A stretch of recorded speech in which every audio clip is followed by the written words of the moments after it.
Here we go. All right, all right.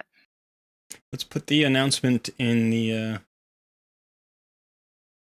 Discord. Already done. Sweet. Excellent. All right, so this is a new thing for us. Now we're gonna have to wait for people to show up here. Excellent work. Yes. All right. While we're waiting for people to join us, why don't we just talk about our new versus pro? This is not a new versus pro stream. This is a Takeover Tuesday stream, which is going to be different. But why don't we just talk about our accounts a little bit? You're still crushing me. That's good to know. That's probably not the best advertisement for a Takeover Tuesday. My editor, who's never played the game before this month, who's still in his first month of the game, is crushing me. Why don't you let me take over your account? Yeah.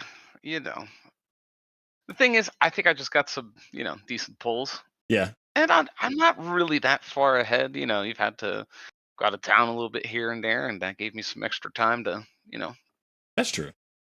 pull ahead a little bit. That's very generous of you. Thank you. It's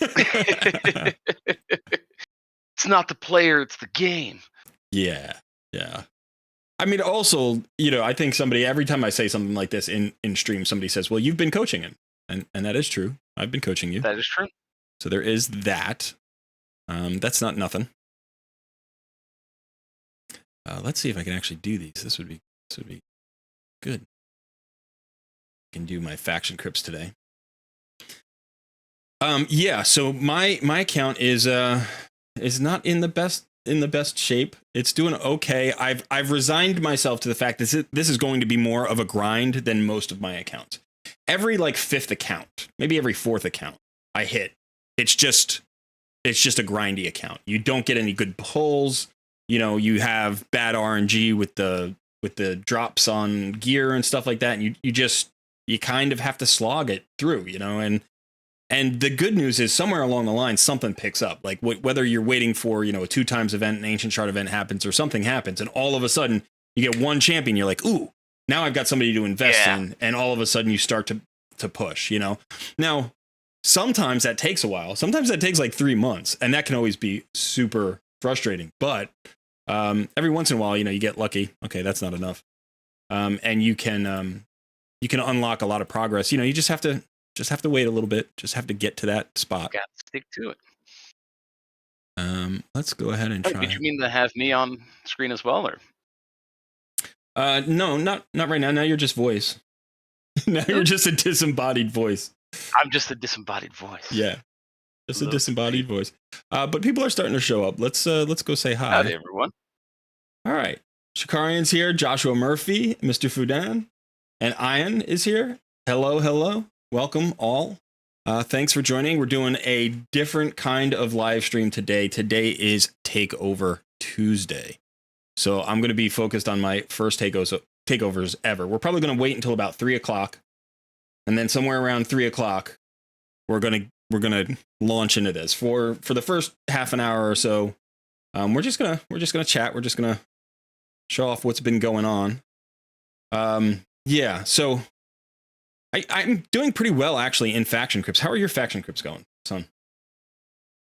Now I'm starting to take him a little bit more seriously and actually working on leveling stuff for him. It's going better. Yeah. I'm usually pushing to the first boss, or I think I've got 2, maybe 3 crypts beyond the first boss. So. Gotcha. I'm going to try this first boss here. I've got 2 level 40s and a level 37, so I've got all rares here.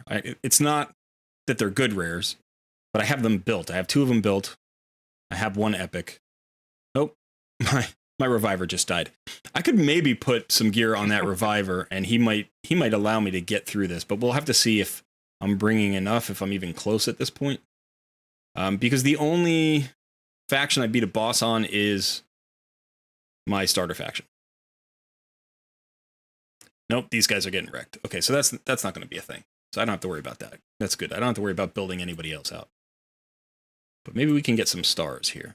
See if we can get some stars. It could become a thing. Eventually it could become a thing. Yeah, just run somebody with shield set and run it down mid. Emperor Cat says, "Hey, how do I get a takeover?" And then we'll talk about that in just a second, Emperor. So, and then Mr. Fudan says, "I hear the voice of Clan Boss Sun, the winner, and the clan leader who is owning it, but I don't see him." Yeah, he's a disembodied voice today. This is not a noob versus pro event. This is a Takeover Tuesday, which is a little bit different. So the focus isn't really on our free-to-play accounts. It's more on your accounts. Echo Team Sun for the win. Yeah, so what we're going to do, just to preview, just so people can find out now if you are interested in a takeover, because we have at least one question here. What we're going to do is, first of all, everybody has to be in the Discord if they want to have a takeover, because that's just the way that's going to work. So we're going to have a little contest. We're going to have people sign up for the contest. The contest will take place in Discord. We have a Wheel of Names contest. So there's going to be a wheel that's set up. Sun is going to take care of that. He's going to post that in a particular channel for the contest. And then everybody can sign up for that. And then we'll spin the wheel. And my hope is to do 2 or 3 takeovers today. It depends how long the stream goes. It depends how many people are interested and how difficult the takeovers are. If you are interested in a takeover, there are going to be a couple of things you want to do to prepare. The first is you should probably set up 2-factor authentication on your account. So that way I can't accidentally or purposefully steal your account from you.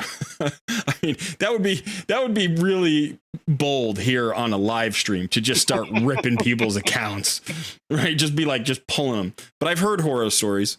I've heard horror stories of content creators. I heard a horror story about a content creator who pulled a Whales account and then just started like destroying it. And he laughed. Really? He laughed while he streamed. Yeah.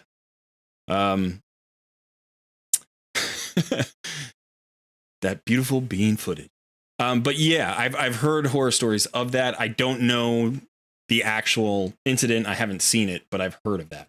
So yeah, so the first thing you want to do is set up 2-factor authentication. Because what's going to happen is I'm going to log into your account here on the live stream. So you also have to be okay with that for everybody to see your account.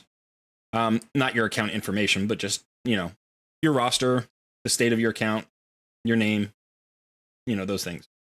Like your account name. Okay, we were able to 3-star that. Let's go to the next one. And so, yeah, that's the first thing you want to do. The other thing you're going to want to do is make sure that there is something worth doing, in terms of a takeover. So you're going to need some silver on your account or some gems or both, maybe some books would be good. If you're really, really early game, we can do it as more of a coaching session. So I can take a look at your account, maybe suggest some things, but not actually change anything. If you do want me to actually build you a team of some kind, whether that's the clan boss or, a dungeon team or an arena team, or if you want me to take a look at Doom Tower for you, we can talk about that. Now, a lot of those kinds of takeovers require resources. I may have to 6-star a champion that you haven't 6-starred yet. I may have to book out a champion you haven't booked out, or, I would prefer not to buy masteries on somebody's account, but that's also an option. And we can talk about that. You'll be in a Discord channel with me and Sun. So I'll be able to talk to you. You'll be able to tell me what you want me to do on your account, what you would like to get help with. Yeah. And so that's basically it. So basically, if you have no resources, let's say you've been doing the fusion and you're completely flattened, then it's probably not a great week for a takeover. But we're going to be doing this every week. So, so consider, what you want to do maybe in the future to qualify for a takeover. In addition, I'm going to be offering takeovers as a service, so you can sign up for those on the Discord. I don't have the sign up prepared yet. I was planning to do that this weekend and have this all in place for Tuesday so that people could start signing up. But it's just a very busy week and weekend for me and my family. So I wasn't able to get to all of those things that I kind of had planned on. But we're doing all right. We had a pretty good weekend, didn't we, Son? Yeah, it was pretty good. We had a pretty good weekend. We had a video pop off for us. And it was a shard pull video. And that thing went Dogecoin on us. Straight to the moon. Yeah, it was our biggest video ever. Definitely our fastest growing video ever. And we were astonished. We had no idea why it happened. We still have no idea really why it happened. We I assume know exactly why it happened. yeah, why did it happen? Because man, we used a gradient. We used a gradient. That's what we were. let me see if I can actually pull this up. This would be funny to show. It's a little inside joke for our reasoning of why this video popped off. Because there's a gradient on the border. Yeah, so let's see if I can get in. I'm gonna see if I can pull this up. Okay, so it's better. It's probably better in the studio view. Let me get this. Here we go. Sun looks more trustworthy. Ah, yes. Give me all your accounts. I could be trusted. All right. So we've all seen Gandalf. Long hair don't lie. So this is the video that popped off. It was our video, free primals and 2x sacred shards. And yes, I hit. So I'm assuming it was because of the primal shards. That's really the reason that this popped off. But we were struggling mightily with this thumbnail. For some reason, we could not get this thumbnail to come together. And we ended up going with a very, very simple thumbnail. But if you can just see, like, you can just see on this, maybe here, right? Like, we put a little border on it. We put a little gradient border on it. And we were like, oh man, that's the key. That's what made it pop off. It's the gradient. Yeah. It's like, we're imagining people, you know, on their homepage and it's up there and they're deciding whether to click or not. And they're just scrolling past it like, no. Wait a second. Did they use a gradient? Did they put a gradient on the board? Did they put a gradient on that? I gotta click that now. These maniacs. Gradient? So that was theory number one. Theory number two was we accidentally made the German flag. So we figured it was just all the Germans were watching it, you know, so, but that didn't bear out with the details, but we did kind of accidentally make the German flag, sort of.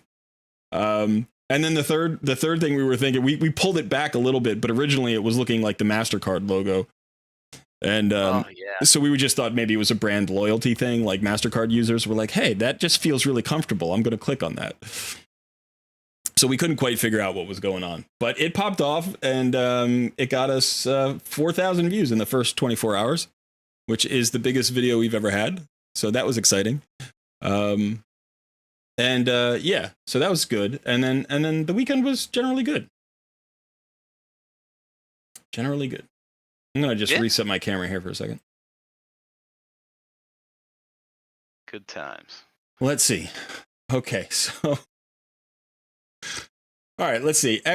Spin the beautiful. We trust you, Emperor Cat. That's great. I don't trust him, says Mr. Fudan. He looks shady AF. That's because you're Team Sun, and you know it. Fang Slice on the right side. Hello, Fang Slice. You can't have my books. They're mine. I'm shredding silver on CVC for Team Colred. Otherwise, I would. Haha. That's, yeah. Sometimes you just lose a lot of silver during CVC. Also, you can make a lot of silver during CVC because if you forge, you can forge in the that's one way to get a ton of silver and a bunch of points during the CVC. So I often try to do that.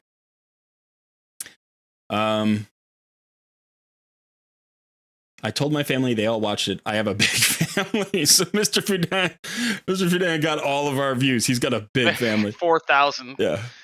He's got 3,000 cousins.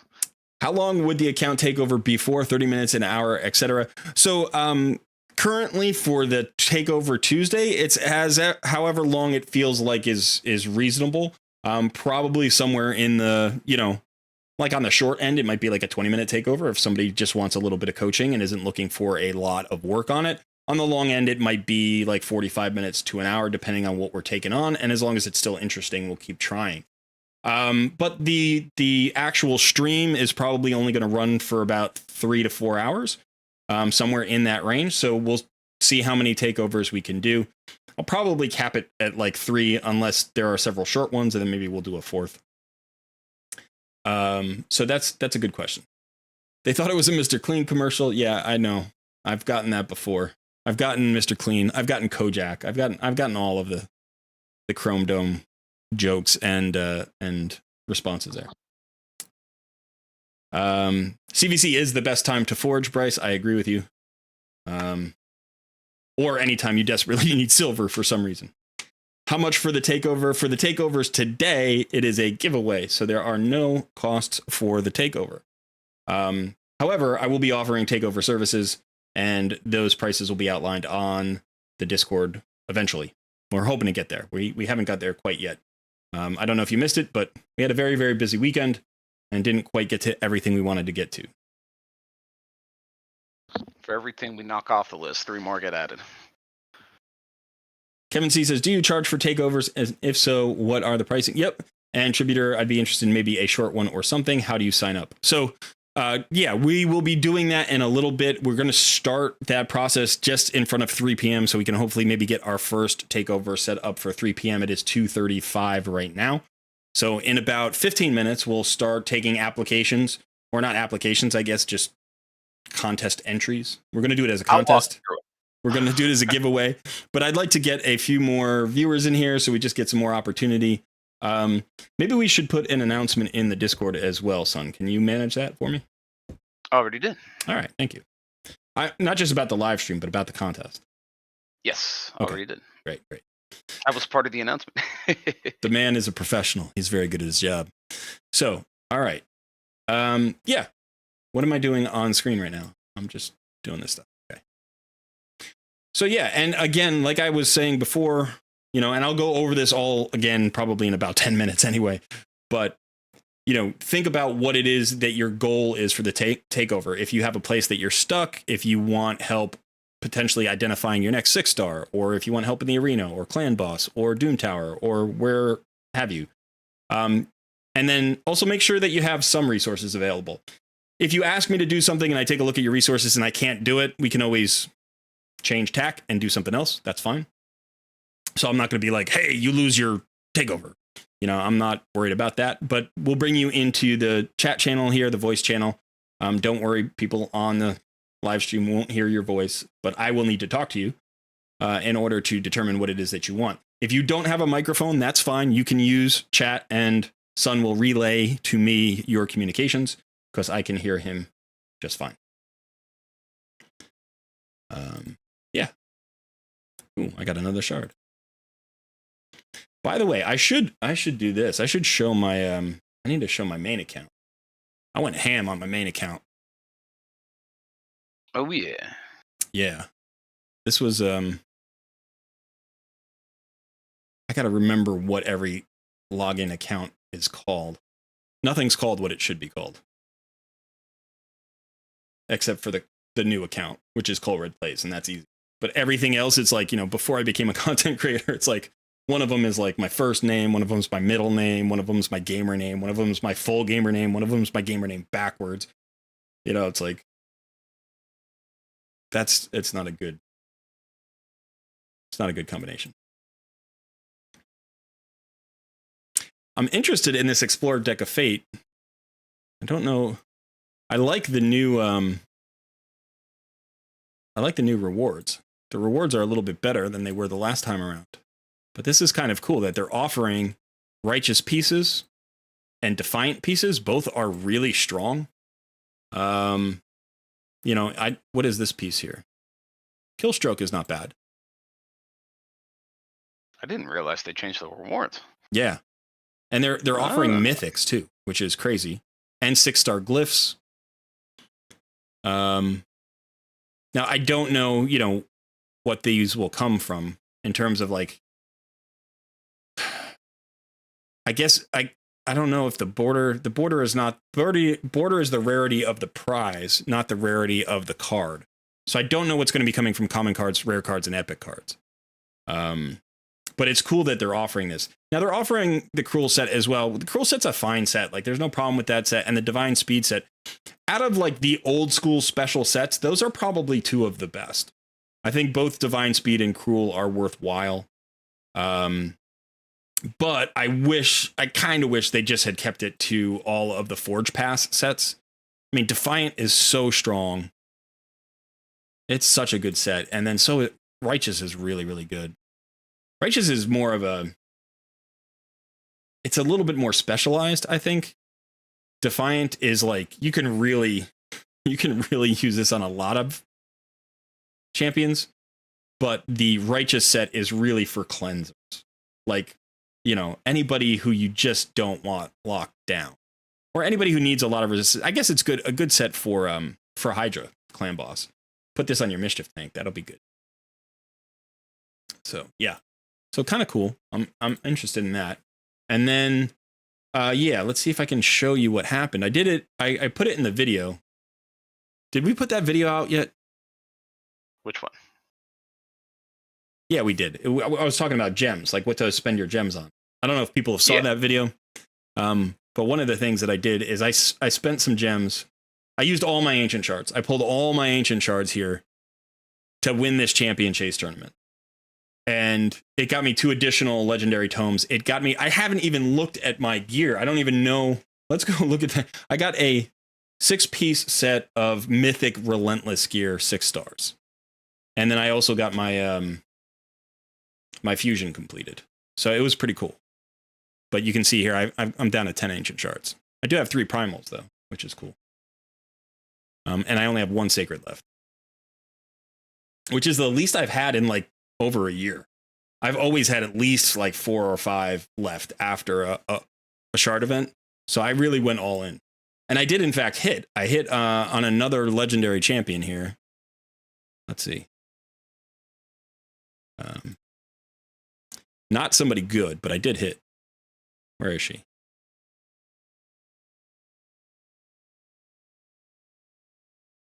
Did I filter wrong? Let's see. Or maybe I put her in the vault already. That's probably what I did. Oh, no, here she is. So I hit on Abyss. So she looks mean. She looks very mean. But she's just basically a damage dealer. She does have an AoE decreased defense on a 3-turn cooldown, 100%, which is not awful. AoE. She has, this is kind of a weird skill. Damage inflicted is proportional to either this champion's attack or the target's defense or attack stat, whichever is the highest. So you're always going to calculate it based on the highest stat on the board, I guess. Or at least the highest stat between you and your target. So potentially you could build her tanky and just pick on the enemies you think are the strongest. Yeah, but she also puts herself to sleep, which is kind of funny. She puts herself to sleep for a turn. I don't know why she does that. And then when you ascend her, it removes the sleep. This is like a very weird champion. That's yeah, that's an interesting move, right? It's one of those old school Plarium like champions where they were like, oh well, we need to give them something when they ascend the champion, so let's give them a penalty and then remove the penalty. It's like that's just perfect Plarium thinking. They have to do something to get the full access of this champion. Just like everything else. Look at this unique mechanic. Yeah. It screws your own team over. Brilliant. Let's see. I want 20. I didn't do any of my clan boss today. We were going to record a clan boss video, and then our morning got sidetracked as well. So, but I can show my speed tune here. My full auto speed tune. We'll just show this off while we chat. I love this speed tune. It's very satisfying. Okay, let's see what's going on in chat. All right. Apply now, apply often, just like how many times you vote, as many as you can.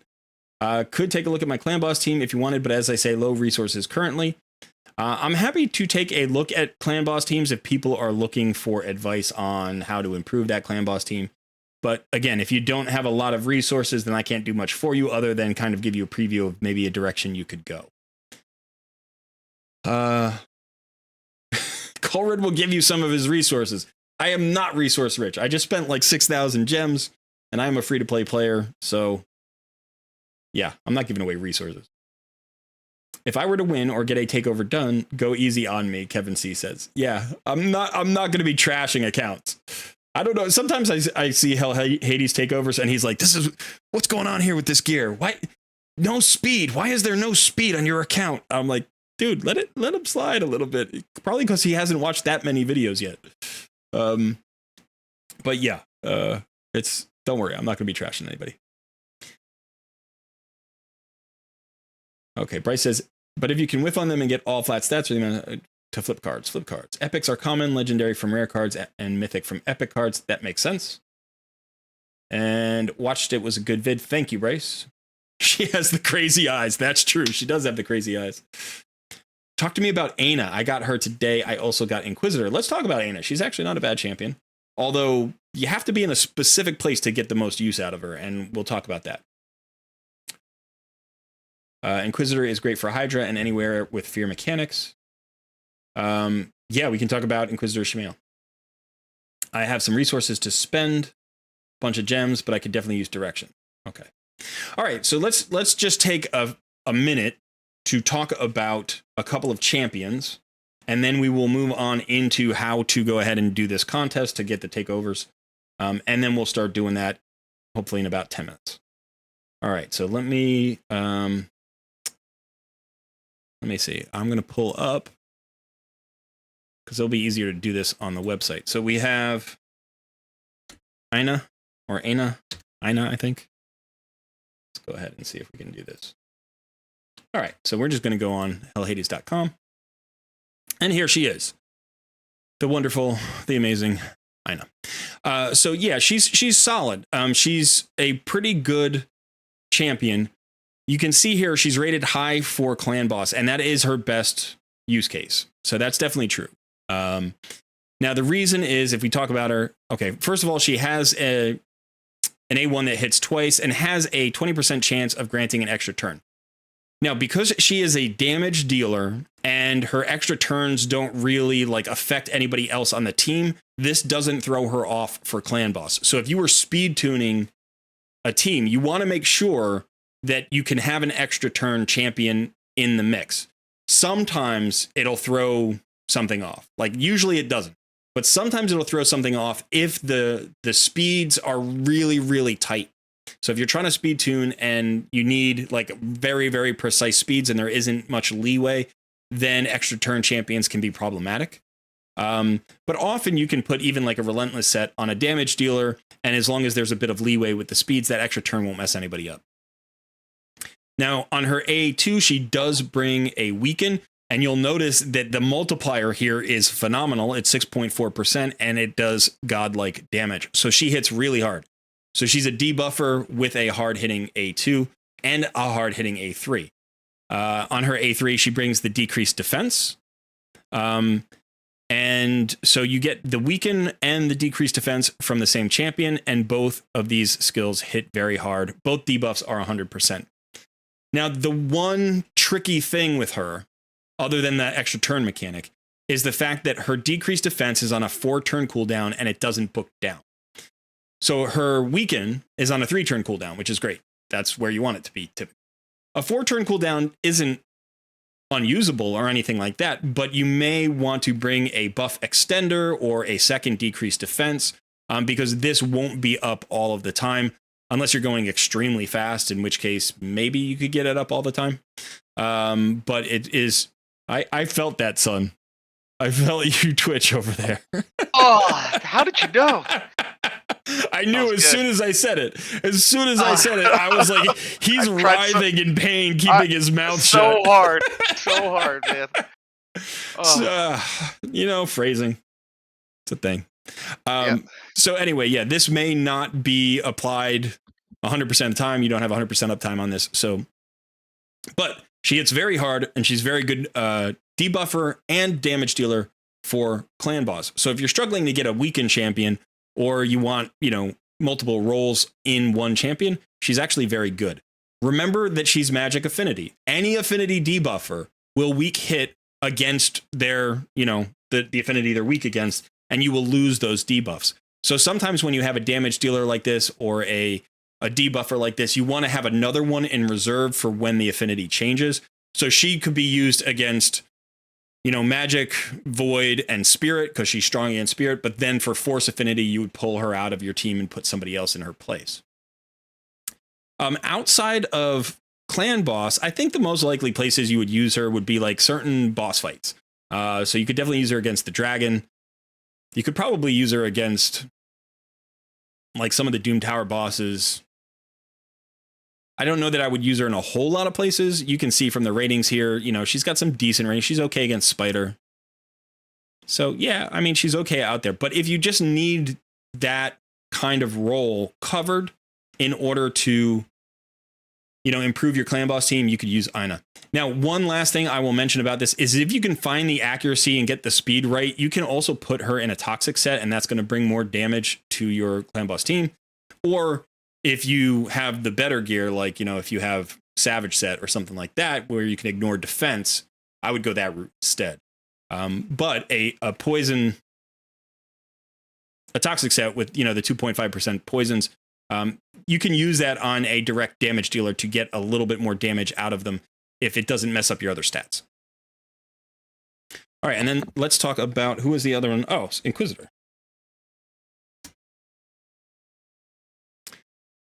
So Inquisitor Shamil is a very good damage dealer. This is a better champion than Ina. However, he is primarily a specialist. You use him in the Hydra clan boss. Now, you can use him in other places. You can see you can use him in all of these other boss places. He's not bad. He's a strong hitting damage dealer. So let's go through his kit. The other thing is he's void affinity, so you can use him against every boss of every affinity. It doesn't matter. So on his A1, he's got a pretty decently strong hitting A1. He attacks one enemy, has a 50% chance of decreasing the duration of a random buff on the target by 1 turn. That requires accuracy. Sometimes you care about that. A lot of people don't.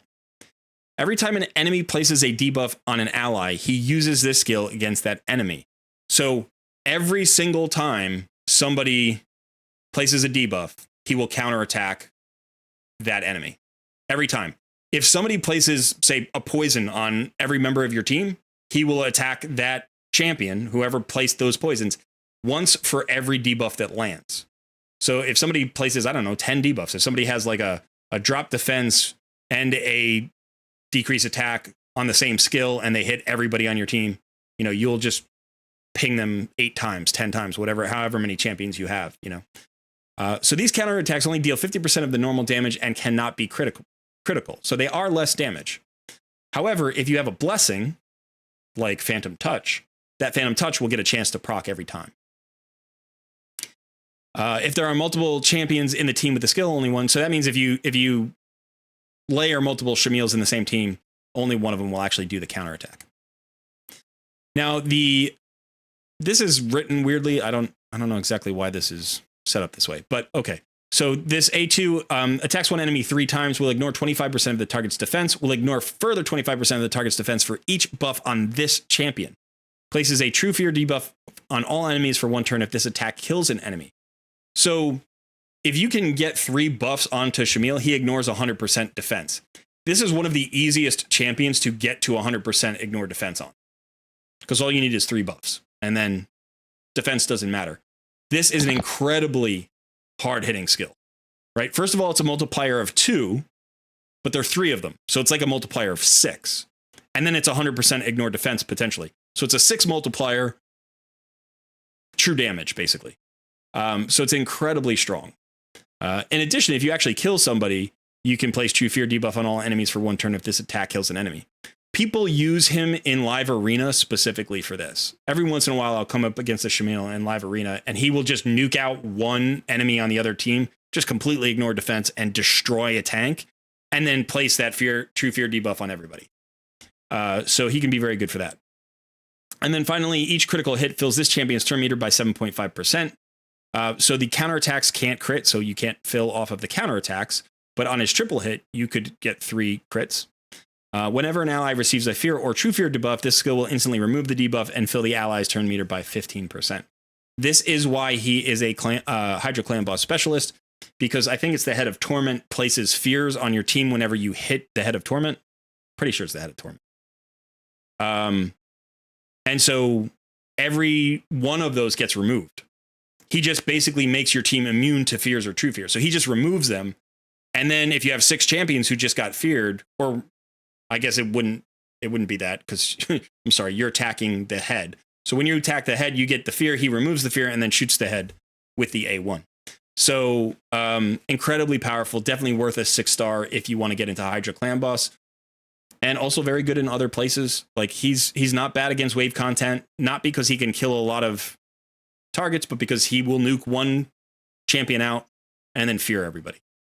So yeah, he's good in a lot of places.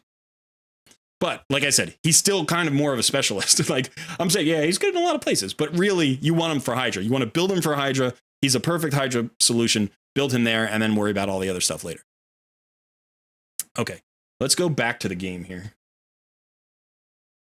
So I hope that was a decent walkthrough of those 2 champions. All right, now let's start getting into... I'm happy to look at my clan boss just for future planning, only if you're happy with it and if nobody else would get more out of the takeover. Thanks, Lexi. You just have to decide whether or not you want to enter the contest. That's really all that matters. Yep, if you I win... was about to say, it's actually... it's getting to that time. Yeah, if you... giving people instructions. If you win, we'll get you in there. Yeah, that's what I'm going to do. My clan boss team is still going. What am I up to? I'm up to 77 million. I love the quick battle now because this fight takes like 18 minutes every time, and not having to run it is just nice. Okay. Great Dane. Hey, man. Yeah, we are live. We only announced it in like 4 different places. Had it. Doom Tower is good. Shamila is good for Doom Tower against Siphi Rotos waves. That's an interesting thought. I've never really used him there. I've done other things against those waves. And then in this last rotation, I finally just said, why don't I put my new Lydia in there? And I put my Lydia in there and just walked through the wave like it was nothing. And I was like, oh my God, this is amazing. Like I find this is why you want Lydia in the first place, because those Siphi Rotos waves are normally very, very tricky. Same with the Duchess waves and all that stuff. But no, you just walk through them because once they're dead, they stay dead. Although, you know, when you have 2 Siphis, you got to worry about the second revive sometime. Anyway. Okay, so not clan chat. That's true. That's true, Alex. By the way, welcome, Alex. All right, so we are going to get into our takeover now. And so basically what's going to happen is, first things first, if you're not a member of our Discord, go to the description of any of our videos, this video included, click on the Discord invite and get into our Discord, because you need to be a member of the Discord community in order to be eligible for a takeover. And the reason of that is simple. Basically, I'm going to talk to you through Discord. So the easiest way to do that is to come to the channel that we've set up for the takeovers. And the only way to do that is to be a member of the Discord community.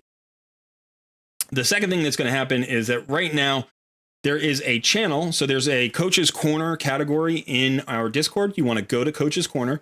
You're going to see, what's the name of the channel, son? So it's the Coaching Corner, and you want to go to the Wheel of Takeover. You'll see that I've put a message in there. If you go ahead and add a reaction to that message, that is how you enter yourself for the potential chance for a takeover. Yeah, so there's just like Son said, all you have to do is react. You can't chat, you can't send a message. All you have to do is click on any of the reactions, and you should be entered. Now, what's going to happen is that is going to add your name to the wheel. And then when we decide it's time, we're going to spin the wheel, and whoever it lands on, that'll be the first takeover. And then we'll probably do a second entry. We'll have to re-enter for the second time because people will come and go. So we want to give, new viewers of the live stream an opportunity to enter. And we want to give, take out names of anybody who's left the live stream and, had to move on with their day, which is understandable. But yeah, so we'll do that in just about, we'll do that in like 5-10 minutes. Why don't you keep an eye on it and let me know how many people are actually joining. And once we get up to once it stalls out, once the wheel isn't growing anymore, let me know and we'll see how we do. Yeah, and I don't even think we'll have to retake it. Just if anybody has left the live stream at that point, they won't respond. So we'll just re-roll it. Well, no, but we want new people to join. Yeah, but they'll be able to add reactions at any time. That's true. So everybody's adding a unique reaction. This is fun. We've got a clown reaction. We've got a heart on fire reaction. That's a cool little reaction. We got a dragon face reaction. Innocent reacted by Team Girl Squad. We've got Sparkle's reaction by a few people now. And a woman lifting weights. All right. We got a bunch of... I'm waiting for the penguin reaction, but nobody's clicked the penguin reaction yet. I know me. I was thinking I should put a penguin in there, but I'm putting myself in for the drawing. That wouldn't work. Yeah.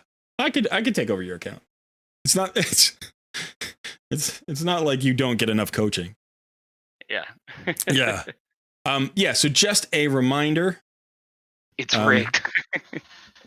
Yeah, that's true, Mr. Fudan. That's a good point. Well, there may be somebody who are trying to join there. What did I just say? There are some people who may be trying to join Discord as we speak. So we'll give them a few minutes and then they can go ahead. But it seems like people are finding the contest easily enough.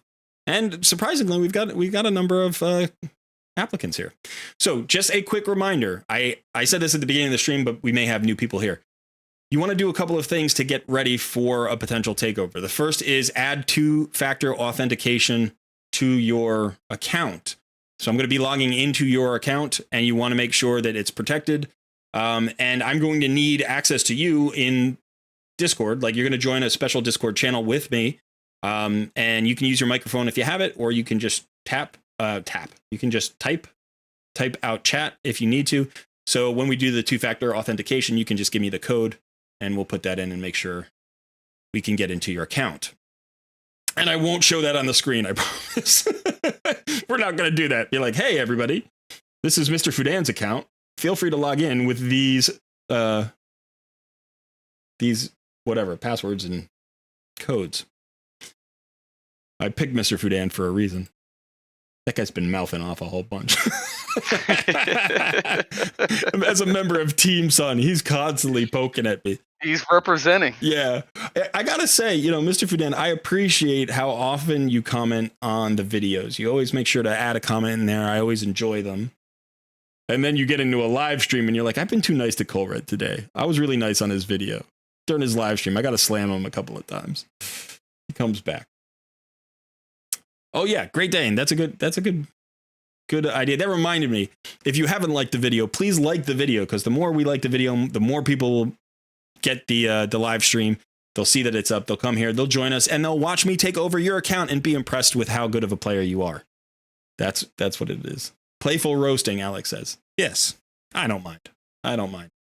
I wouldn't have put myself in the public eye if I didn't have a thick skin.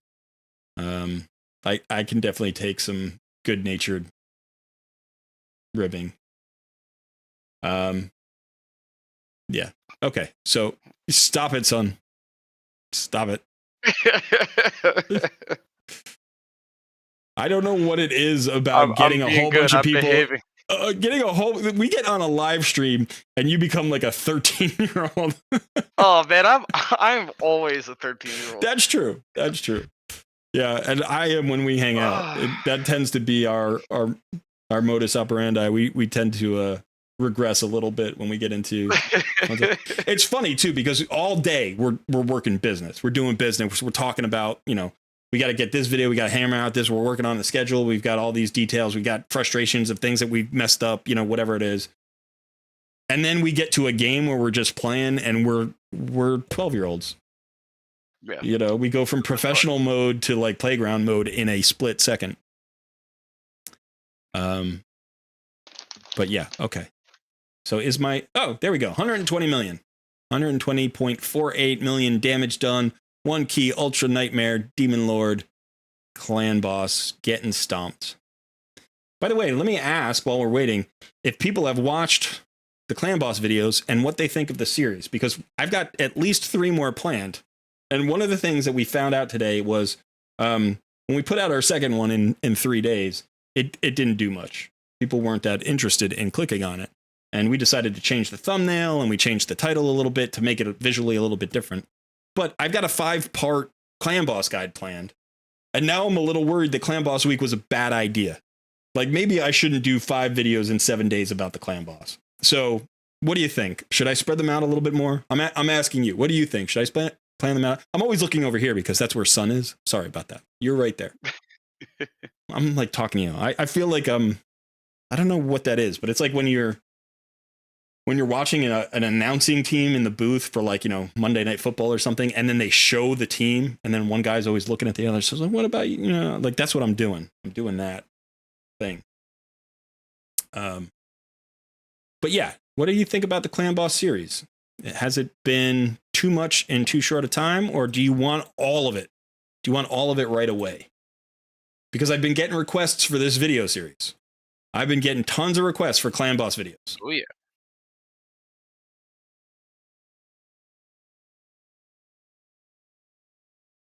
All right, let's see. Bo, welcome back. First thing I ever do is like the vid. It's kind of automatic because I know if it's uploaded by you, it's quality content, and I don't like videos too often. Well, Bo, I appreciate that. That's awesome, man. I will try to live up to that expectation. Keep the quality high. Suzanne Johansson says Artac is here. I don't know what that means. Looking forward to the calculator one. That thing confuses the heck out of me. That is the big one. That is at the end of the week. That will be the not the coup de grace. That's a different thing. what am I thinking of? What's the end of the French phrase for the cherry on top thing? Well, yeah, it's the cherry on top, but I can't remember what it is. What's the phrase? I've got coup de grace. No, it's coup de grace, isn't it? Coup de grace. Okay, it's not coup d'etat. That's what I was confusing. Coup d'etat, yeah. Yeah, it's coup de grace. Okay. Yeah, I got those two confused. Everybody, Philly says, let's hit that like button, everybody. Thank you, Philly. Elksan73, appreciate the vids and the way you explain it all. Thanks for the vids and advice. You are very welcome. Thanks for the encouraging words, and thanks for the views. All of it. You already have hour-long videos. What's another? That's true. All of my videos are fairly long, and the Clan Boss videos can't be short. There's no way to do it well and do it short. Sorry about that. It's going to be like a 4-hour series, maybe a 5-hour series. I don't know. But it's going to be a lot of videos. I have additional videos I can do on Clan Boss. I honestly, when I was sitting down to think of all of the Clan Boss videos I would do in this series, I came up with like 9 or 10 ideas. And then I stopped myself because I'm like, that's ridiculous. So then I try to like pare it down just to the basics. And that's what we did. So that's 5, probably 5, maybe 4. Could you do an in-depth video on how you make teams, etc.? A coup de grace is the finishing thing. Yes, that's what it is. That's true. Yeah, it's like it's the killing it's blow. Not the cherry on top. It's the final blow. The final blow. Yeah, that's what it is. I did not know Allura was good. I checked my notes from the videos I have watched, and now I see that Allura is a top 50 epic. She is more than a top 50 epic. She was probably like a top 6 or 7, something like that. Okay, so how are we doing in Discord? We have 1, 2, 3, 4, 5, 6, 7. We got 8. We've got 8 applicants. So why don't we go ahead and spin the wheel here? Let's see. Let's see if I can I put this up on the screen somewhere? Let me see if I can do this. Streamer mode. Yeah, streamer mode is enabled. Well, I don't know that I have. I don't know that I have Discord set up as an input here. Maybe I can do this. Nope, that didn't work. All right, let me try again. Let me see if I can get a new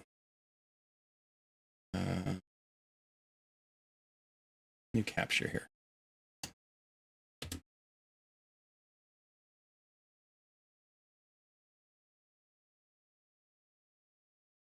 That works. Okay. We don't really need all of this.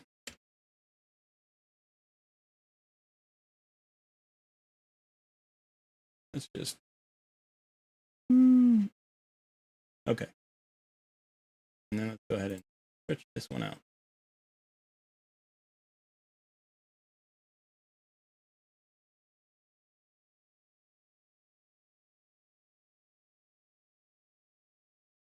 There I am. Okay. I gotta get out of the way though. Okay. So here we go. This is exciting. This is exciting watching me create new windows. All right, let's go ahead and yeah, let's pop this this wheel All here. right.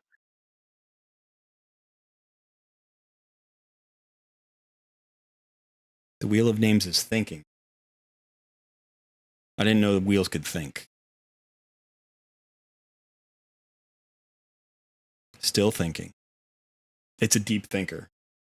Yeah, for real. It's a deep. This is a long time. If I knew this was going to happen. All right, here we go. So now is it going to spin?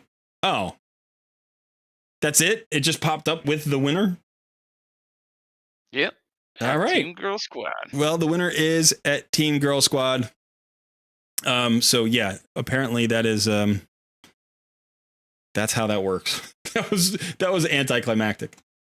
All right. So let's get Team Girl Squad in the channel. And we will start to exchange the information. You can do that with Sun, and then he will pass along the information to me, and I will log in to your account. By the way, consider what it is that you want to work on. You know, and let me know that as well. So, congratulations, by the way. I don't know who that is in the live stream. Team Girl Squad. Was it Team Girl Squad in Discord? Yes, but in Discord, but not necessarily in the live stream. So shout out if you're the winner here in live stream, just so we know, so people know. Hey, Socrates, how you doing? Welcome, welcome. Bryce, it's okay if your mic's not working. We will we'll use text chat. It's fine. It's a me, Alex says. All right.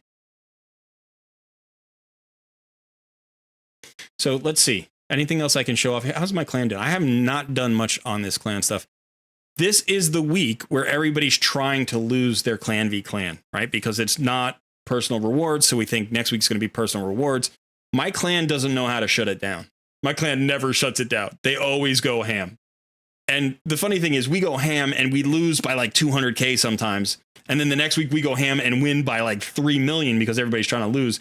And then we go to the next week and we lose by 100K again. We lose so many personal rewards, clan v clans, because I think nobody saves resources. Everybody's just like, let's go, let's go. And it's funny because people will be cheering each other on in clan chat, which I love. It's a very positive clan. They're really fun people. I enjoy being in this clan.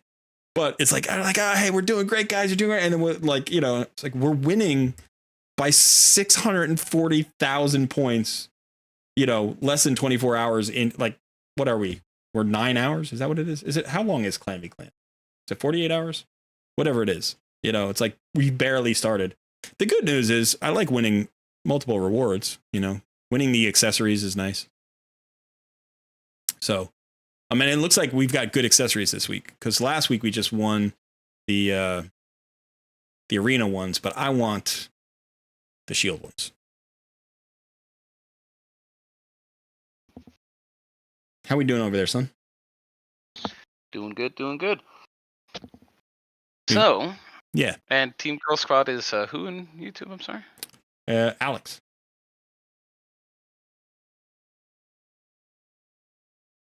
Hey you. Yeah, so I did go ahead in the Discord. You should now, under the same subsection, Coaching Corner, you should now have access to the Coaching Voice channel. And you can go ahead and just hop in there and join us. All right, so I'm going to go ahead and turn off the audio there so we can just exchange information as we need to. So now you just have me, but I can still hear Sun and I'll be able to hear Team Girl Squad. Now it looks like Team Girl Squad or Alex, let's call you Alex. Looks like Alex has no microphone.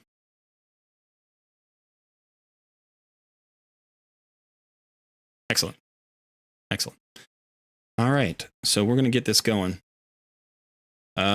Yeah, as far as CVC is concerned, why should you not win it this week? Well, if you're an early game account, you know, and you're in an early clan like our clan, so our free-to-play clans, you're just going to win. Just go ahead and win and get it. But what happens is as you scale up, as you improve and get, higher levels and you get higher tiers in Clan v Clan, what happens is you want to prioritize your personal reward CVCs. So, 1 week will not be personal rewards. The next one will be, and they usually switch back and forth, although they mess with the schedule quite a bit. So you always have to pay attention. But so when there are no you can see here, there are no personal rewards on the left-hand column. There's just the clan rewards. So when you win this week, what's going to happen is it's going to push you into a higher tier for next week. That means your opponent next week will be tougher than your opponent from this week. And next week is the personal rewards. So you're up against a tougher opponent during the personal rewards. So what some clans do is they tank on purpose. So this team that we're going up against can just be like, let's lose this one. They're level 12. They know what they're doing. They've got 27 wins. They know what they're doing, right? They're doing this on purpose. And they're saying, we're trying to lose this week, drop down a tier maybe, or at least stay in the same tier. And then when personal rewards are available in the next CVC, they've saved their resources. They didn't put them all in this week.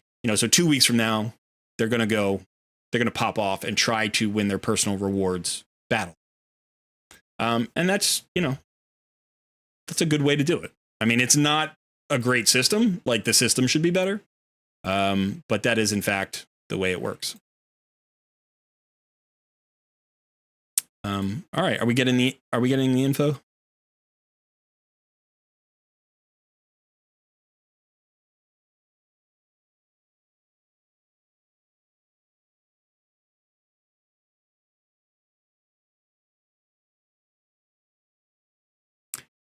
You can just shoot me a DM and share me your.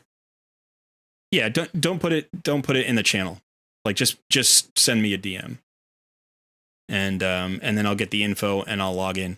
And if I need 2-factor authentication, then you can just send me the code as well. And yeah, we're getting close. And then start tapping out what you want. Tapping. Start tapping out. Start typing out. I don't know why I keep doing that. Start tapping.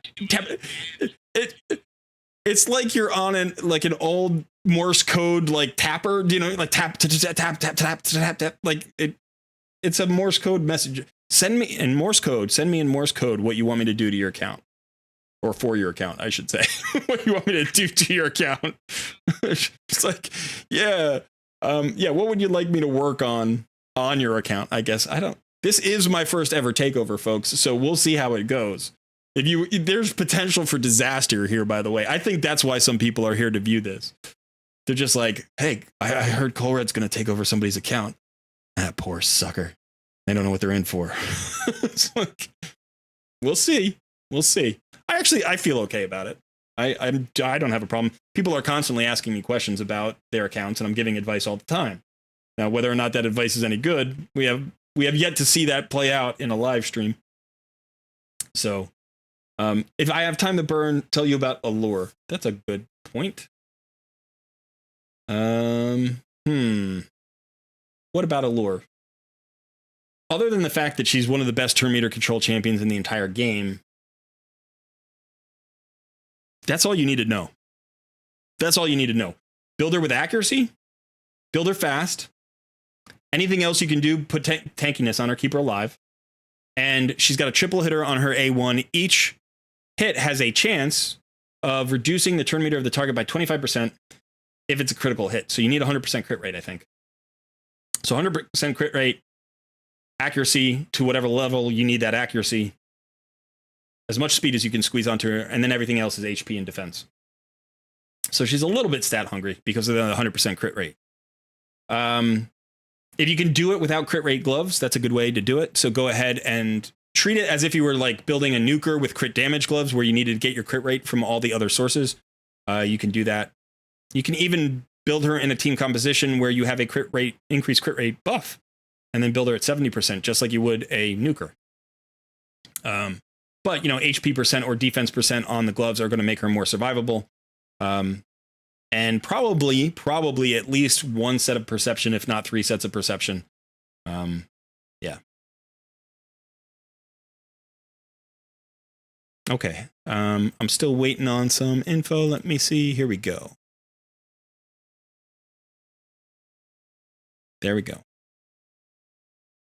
Okay. I got the info. Arena, maybe clan boss. Okay, don't hesitate to be more specific. But we'll take a look at your arena team, and then we'll take a look at your clan boss team. So let's go ahead and let me just finish up this battle here, since I've already spent 4 minutes on it. And then we will get into your count, and we'll be doing that. Yep, full crit rate. Kevin C says, I'm missing crit. So am I, and I tried to rebuild my Allura recently. Apparently, I did this. This was a mistake that I made. At one point, she was dying a lot on me, and I rebuilt her to make her more survivable. And I forgot about the crit rate, the 100% crit rate, and I lost like 30% crit rate. It's like 32% crit rate. So now she's running at like 66 or 68% crit rate, something like that. So I was like, oh, that's not good. I need to rebuild her because it's Dark Fae. I need her against Dark Fae and Doom Tower. And so I went to rebuild her, and I must have put her pieces on somebody else because I can't get her back to 100% crit rate. The best I could do was like 88%. Like, I don't want to spend $500,000 silver just to get her to 88%. So she's staying at 66 for now.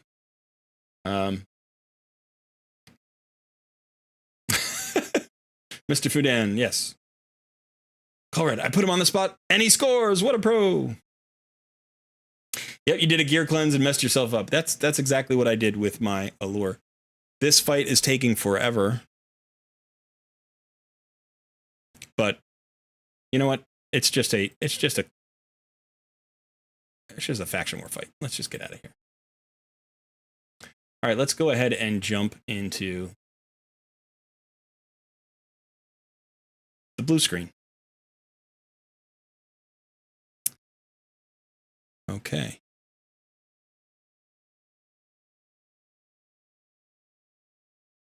Let's see.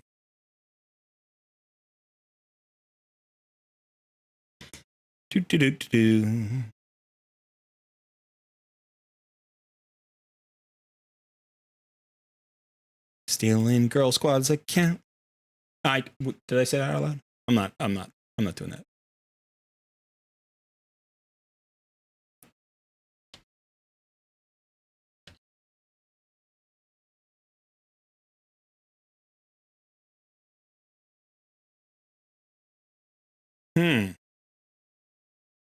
It has told me that something has happened.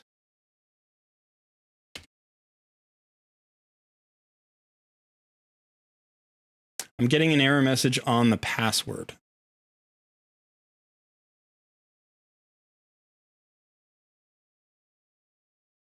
I don't know if anybody's ever gotten this message. I've never seen this message before. It says, you have reached the limit for sending outgoing message. That's strange. I don't know why that would happen. Okay, let me try. Let me try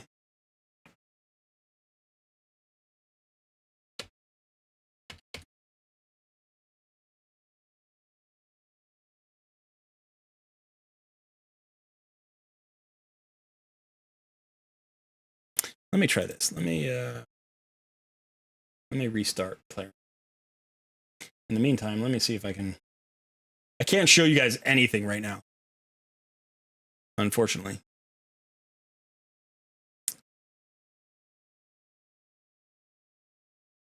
I'm just going to restart player and play here.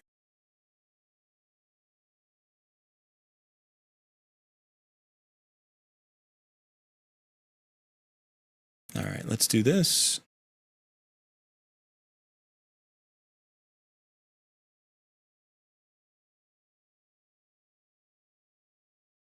It is telling me you have reached the limit for sending outgoing messages. Please wait a bit and try again. So I think what we're going to do here, Team Girl Squad, I apologize. I don't know if you know how to deal with that error. If you've ever gotten that error before, then let me know.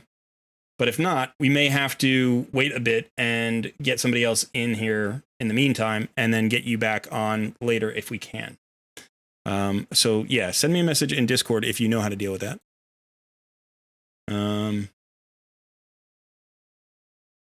Let's see.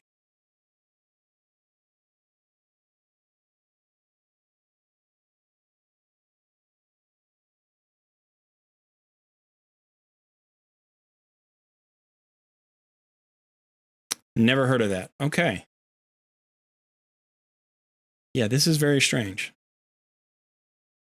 You have reached the limit for sending outgoing messages. Has anybody in chat heard of this?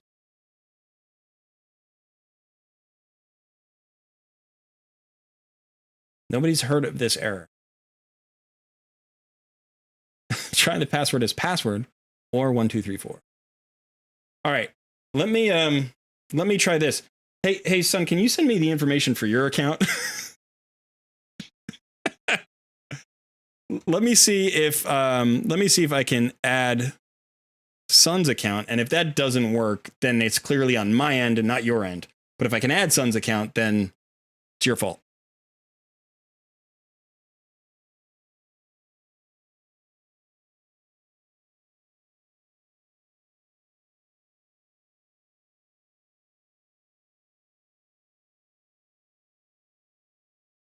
I feel like I should. What can I put up here in the background? There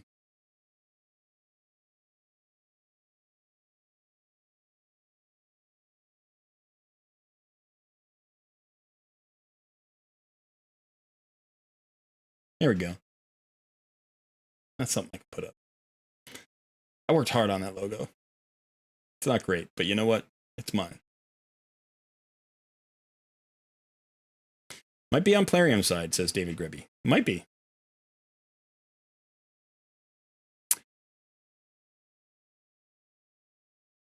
Okay. Okay, so yeah, Team Girl Squad is getting the same error now. So that's bad news, because that might stop the stream dead in its tracks. So let me try something. Let me see if I can add. I'm trying to think of my old accounts that I don't have on Plarium Play that I could potentially add here. This is tricky.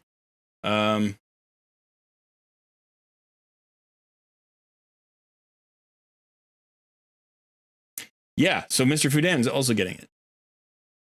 So a lot of people are getting it right now. So it could be an error on their part.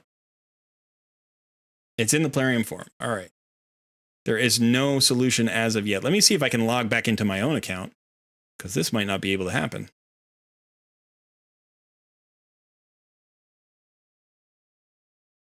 So I can log back into my own account. So let's see. Ken Chan, is today the only time there is going to be takeovers? And if not, what are the requirements for the takeover? Like money, level? Alex says, no, my small victory. So let's wait a little bit and let's see if we can't figure this out. People can keep an eye on this error message. And then hopefully maybe there'll be a hot fix, or somebody will figure out a workaround and we'll be able to do this. Because it could be that I can't get into anybody's account.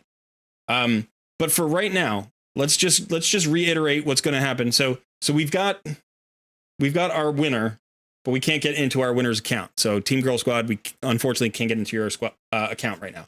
So what we're going to do is we're going to go over the rules again. We're going to allow any new viewers here to join in the contest. We're going to pull a new one.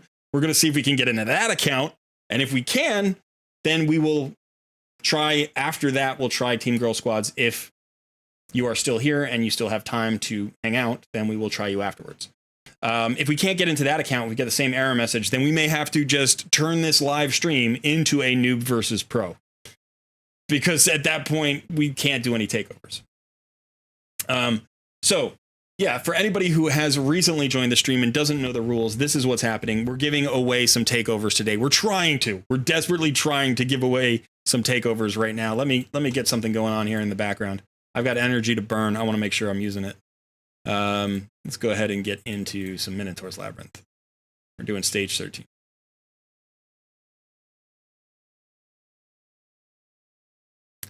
It happens.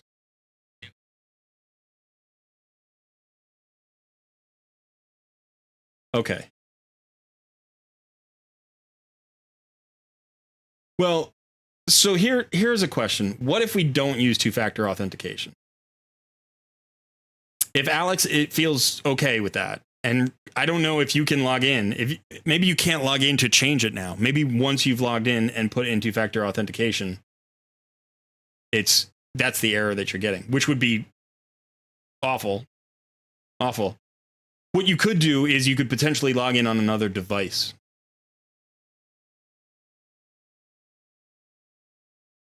It was fixed by ending all Plarium and RAID processes. Okay. So we can try that in a second. So completely log out of Plarium Play, completely log out of RAID, close them all down, reopen them, and try one more time. So we'll do that. Okay. Do you have your information?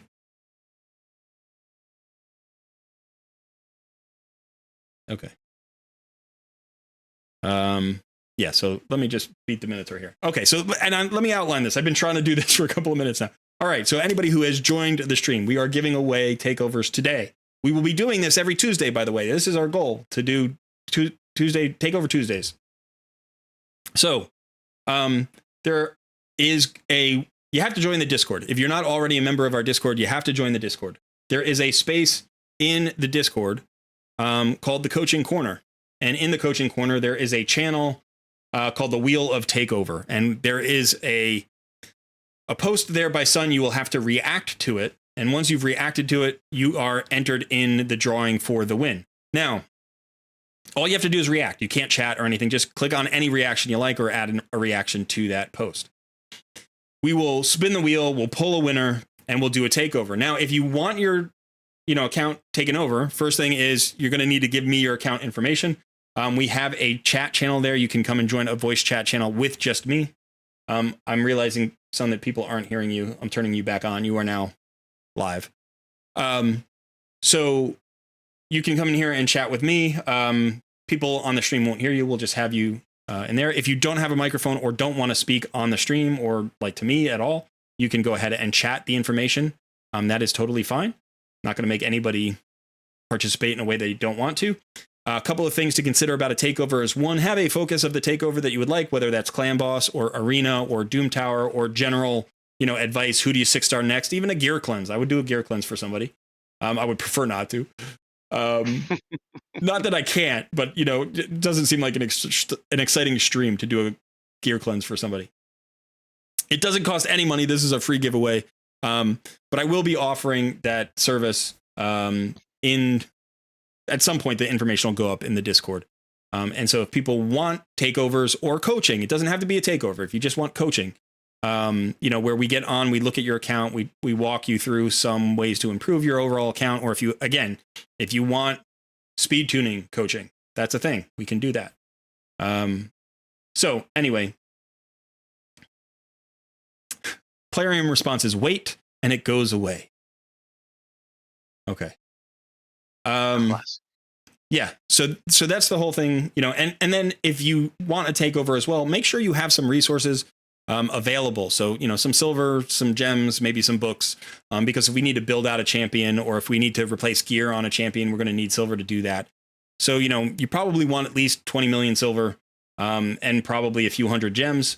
And then, if you want a potential build on a champion, you might want some chickens. You might want some, books to book that champion out. So I don't have to do that. We can talk about it, and then you can say, hey, I would rather you not do that. And that's fine, too. Also, I won't strip gear off of any champion you don't want altered. So, that's something to just be aware of.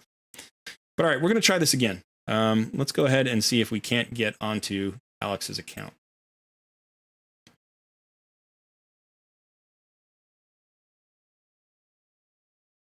All right, so here we go. And is it working yet?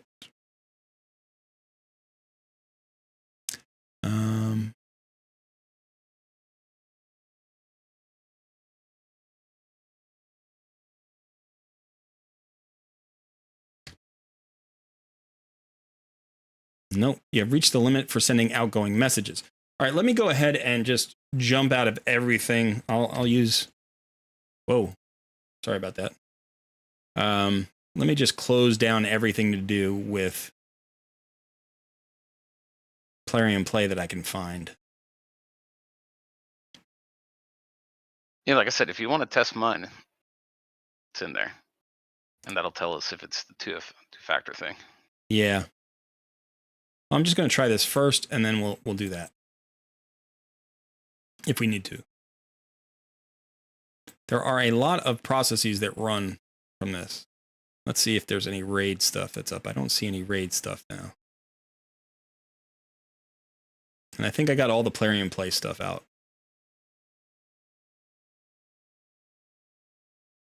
Okay. So I think we've reset it. So let's go ahead and try it one last time. And we'll see if that works.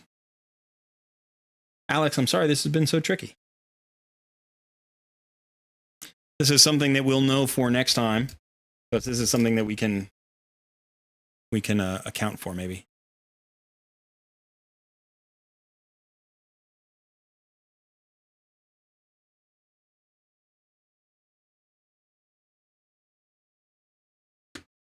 Just get that information one last time.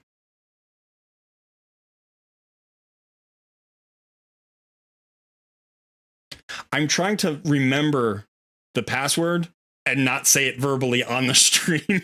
That's like, I'm trying hard. I'm just like, like normally I would just repeat it to myself out loud. You know, that's my little mnemonic device there. But yeah, it's not letting me in. So I'm going to try Suns. I'm going to see if that works. And see if we can get in there. And if we can, then I'll go in there and destroy his account. That's one way to get ahead. That's one way to catch back up in our noob versus pro. Just feeds my kale to a 1-star.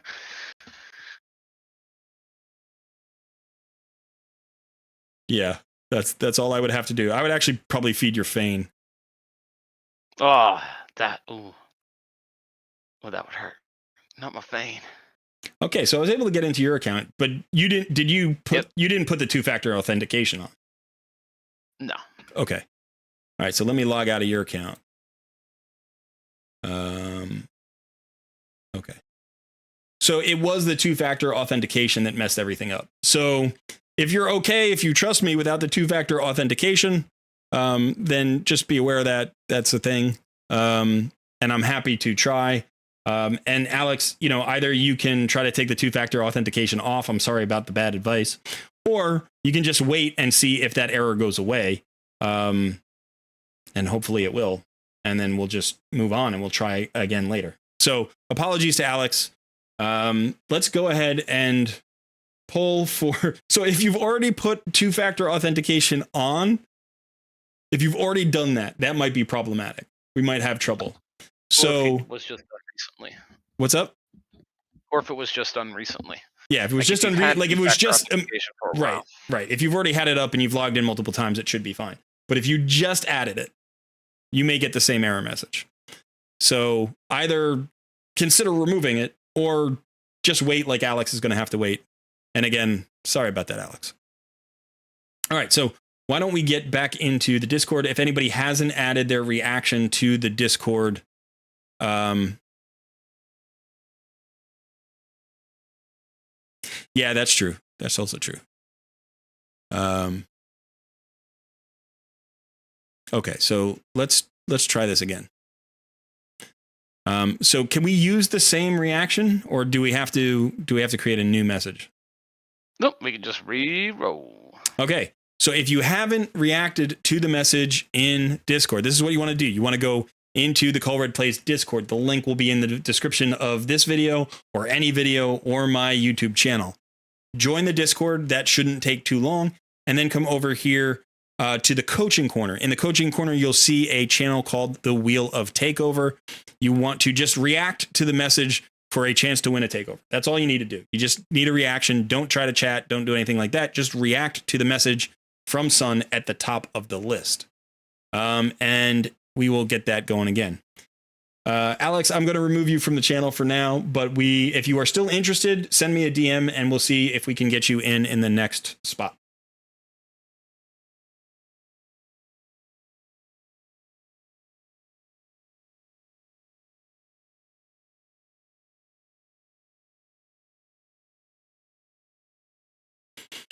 Okay, so do we have any looks like we have one or two more reactions. There we go. People are still reacting. Let's talk to chat for a quick sec. Guess you and I have a date next week. We could do that, Alex. We could absolutely do that. Yeah. Cooking, welcome. Cooking 1964. Are you cooking at OJ Ate Me? Is that you? What, that name is so confusing to me. OJ Ate Me? Is that intentional? That's what it's supposed to be, or am I mispronouncing that? Oh, we've got an invite to the Discord in the stream chat from Sun. Good idea. That works.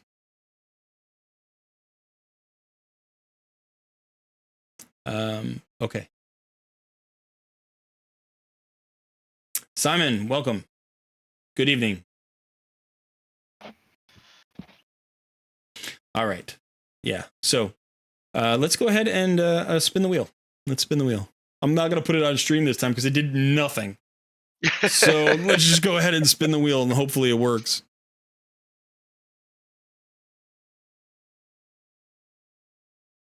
The wheel of names is thinking. That's what's happening right now.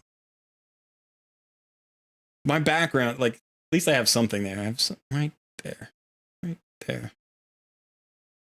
The wheel of names is still thinking. Oh, the technical difficulties of the new live streamer.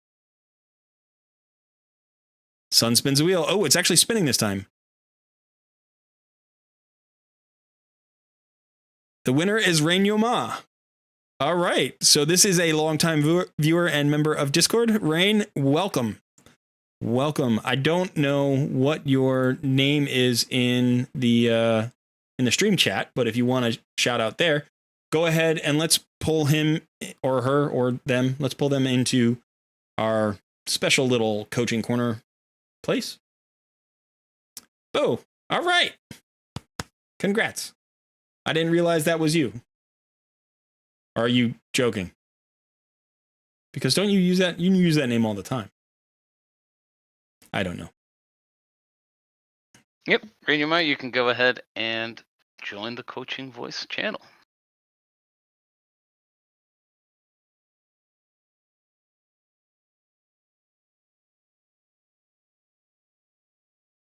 But yeah, so Alex, we'll definitely, if we can't get you on this week, we will definitely get you on next week. We'll be the first person to go next week. So, all right, Rain, if you don't have a mic or you don't want to use your mic, you can just go ahead and DM me your information.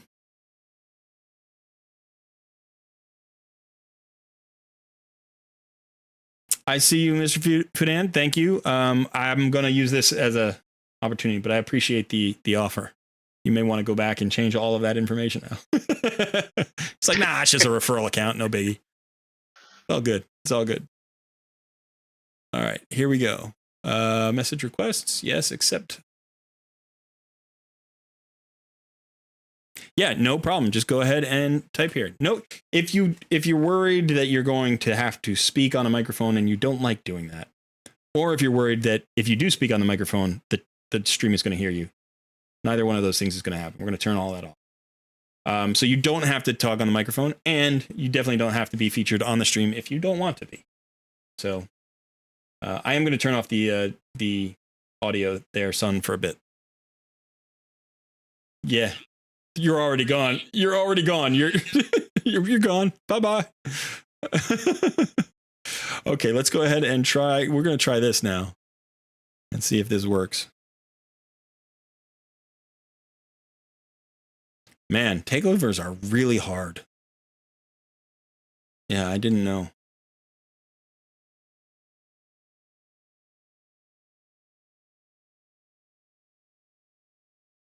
Yeah, no worries.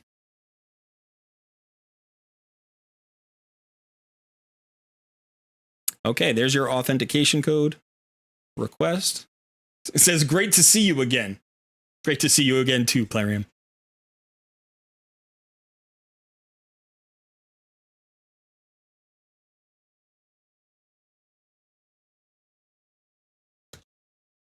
All right. Victory! We are in. We are in. Okay, here we go. Finally, That only took us 45 minutes. Only took us 45 minutes to get in. All right. Well, yeah. Bo, let me know what it is that you would like me to take a look at on your account, what you'd like some help with. We can just do general coaching if you don't have anything in specific. You said, I am pretty broke. I was wasting money for CVC and was farming silver back up. So you are silver farming. So we don't have a lot of flexibility in terms of rebuilding champions. Why is this? It says launching. I can't believe we're going to have another technical difficulty here. It says launch. There we go. Okay. That was the longest delay to launch Plarium Play I've ever seen. Here we go. Yay, victory. Victory. I'm surprised the stream isn't empty right now. All right. I have to click your red dots. Sorry about that. I don't know if you care about any of this gear. I probably would not care. So let's take a look. So first of all, we are, it's a nice mid-level account, level 64. That's great. That's perfect. Let's go ahead and take a look at your shards. You are holding on to some shards. Good for you. I like that. We got some 2x Ancient Shard action coming up in a little bit over, well, it's basically 2 weekends from now. You've got some mystery shards here. You got a couple of voids. You're holding on to your primals. Good job. The event is new. Oh, you got something. You got a nice reward there. That's great. Okay, so let's just talk a little bit. Whatever coaching you'll do, I'll take notes, so it's not going to be for nothing. But you need help with your clan boss team, and general coaching is good. So let's take a look at clan boss. I'm sorry, son, what was that? I am.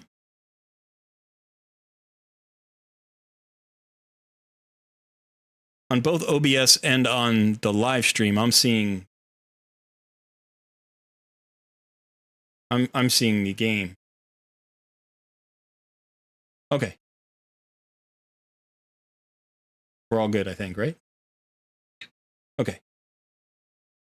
All right. So let's go. I'm going to go ahead and turn your voice back on. We can only hear Colred. We can't hear Sun, by the way. Yeah, we're going to turn Sun back on. Just we'll let him interject every once in a while. He'll shout out. Just finally free. Yeah. Back out of the cage. All right, so let's take a look at the clan boss. Let's see how you're doing. Oh, by the way, what clan are you in? Out of curiosity.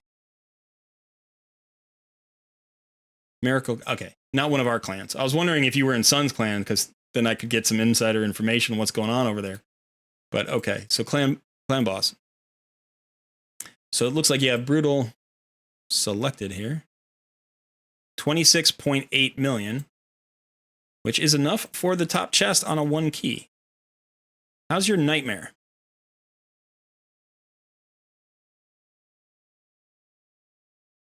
Nightmare, you are not into Nightmare at all, or do you like 3 key Nightmare? Like, I'm not going to use a key here necessarily, but I just want to look. Why don't you tell me, like, how do you do in Nightmare? Goes anywhere between 14 and 17 million, depending on the procs, which means a 3 key Nightmare. Okay. All right, so this is actually a pretty good place to be in. Now, first of all, let's take a look here at the clan boss chest. So 39 million means you need basically 13.1 million on a key to get the highest Nightmare clan boss chest. So in order to progress from a 3 key to a 2 key, you need to get to basically 20 million, like 19.6, right? You need a 19.6 million to get to a 2 key Nightmare. So let's go ahead and take a look at what you've got in the roster. So first of all, actually, before we do that, let's just take a look at your actual team. All right, so you've got High Katoon for speed lead. You've got Ursula here, who's a great champion, who gives you both decreased attack and decreased defense. You've got Vogoth here, who gives you heals. Every time the clan boss AoEs, Vogoth heals the entire team. So that's a nice bit of survivability. Then you've got Venomage here as your primary damage dealer with poisons. Also, you get some damage mitigation for having the heal reduction up. And then it looks like you've got Rhonda here. Now, I'm assuming Rhonda is in the team because she's got the 1-star blessing. And so she probably has Brimstone. But let's go ahead and take a look. Does she have the brimstone? Yeah, she's got brimstone. So the reason that you put Rhonda in a clan boss team, she hits decently hard, but because she's not a poisoner and because she's not like a top tier direct damage dealer, primarily people use her because they got her early. If they got a blessing, they put brimstone on her, and you can use her in your early clan boss team to get up to like brutal. She's really good, probably as far as brutal. And this is probably one of the reasons why you're starting to cap out, right? Because she's not really enough. Now, your survivability is based on Vogoth. Your speed is based on Haikatoon, who's a great champion, but unfortunately doesn't bring anything else to the battle, right? So that is a potential place where you could look for some improvement. Vogoth is really good at keeping your team healed up, but without an ally protection or an increased defense, you don't necessarily have enough for Vogoth to just keep you alive indefinitely. Like, you'll be topped up every time you get hit. Vogoth will heal you some, and then, you know, that'll keep you going. The Venom Mage really, if you anybody's out there who doesn't have a Venom Mage, if you pull a Venom Mage is a phenomenal champion. This is such a good epic. It's one of the best epics in the game, and definitely undervalued. You even got cruelty on her, which is great. Decreases defense by 1 per hit up to 5%. So you're decreasing the defense of the clan boss, which is awesome. So honestly, this looks like a good clan boss team for Brutal. To get past Brutal, you're going to have to make some changes. But let's just get back to Venom Mage for a second here. You have this passive where enemies under heal reduction debuffs inflict 15% less damage. So this is the primary damage mitigation that you're getting outside of Ursula's decrease attack. So she has a decrease attack. She also places increase attack, which is nice extra damage for Rhonda primarily. But so that's pretty solid. You know, obviously Ursula also has, actually she does have the increased defense and strengthen. You're right. She does have that. She places that on all allies. I think she can use this without, you don't need a reviver. Like, so you do have, in fact, you can do this. The one downside to this is because it's a revive, it's on such a long cooldown. So even though you have increased defense and strengthen, you don't have the cooldown anyway. So it's not 5 turns, it's 6 turns. And it's only going to be up for 3 turns. So that's a 50% uptime on your defensive mitigations. So the decrease attack is going to be up more often because that's on a 3-turn cooldown.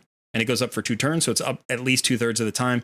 Plus, you have a second decrease attack over here on Venom Mage on the A2 if the target is under a poison debuff. So you have pretty close to 100% uptime, depending on how the skills come around. And then you have that decreased defense. You have so you've doubled up on the decreased defense. You've doubled up on the decreased attack. And I'm assuming it's primarily because Ursula has the increased defense and strengthen that you're running there. So let me go ahead and look at chat because I've been talking for a while. Just want to make sure I'm getting the info here.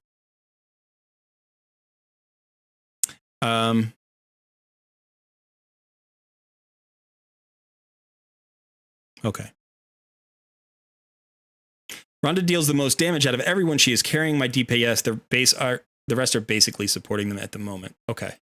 So looking at this team, I think the team is pretty maxed out. And what it feels like, honestly, is that the only endgame clan boss champion you have on this team is Venom Mage. Now, that doesn't mean it's a bad team. It's a very good team for Brutal.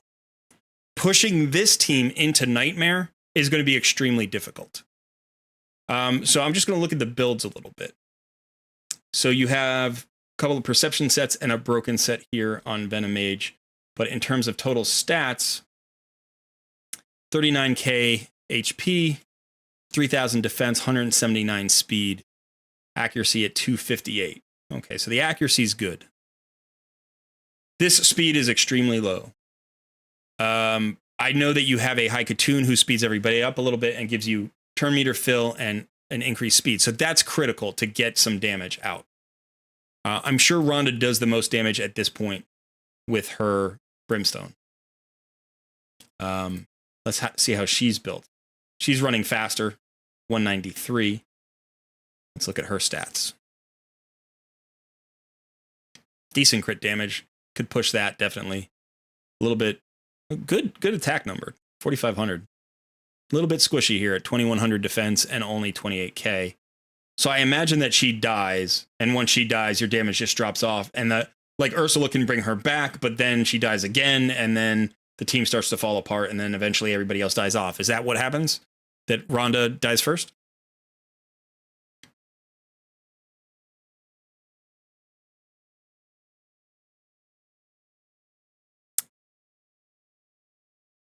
Haikatoon goes down first. Okay, so let's take a look at Haikatoon.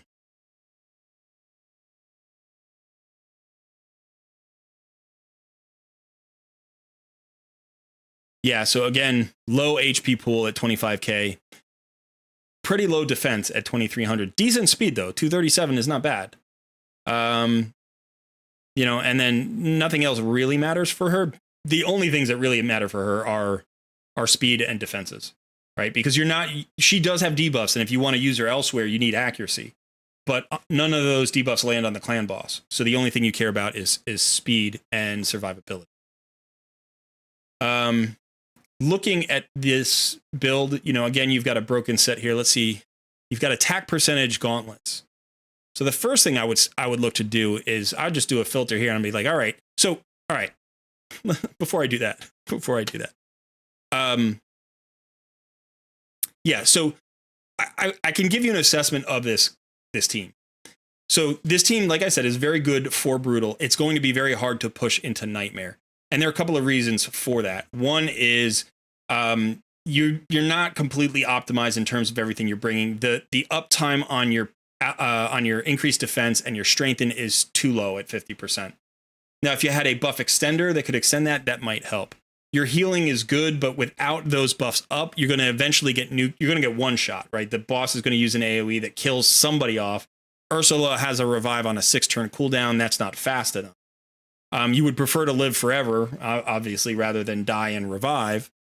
So that's the issue. Your damage dealers are good. You've got 2 really good damage dealers.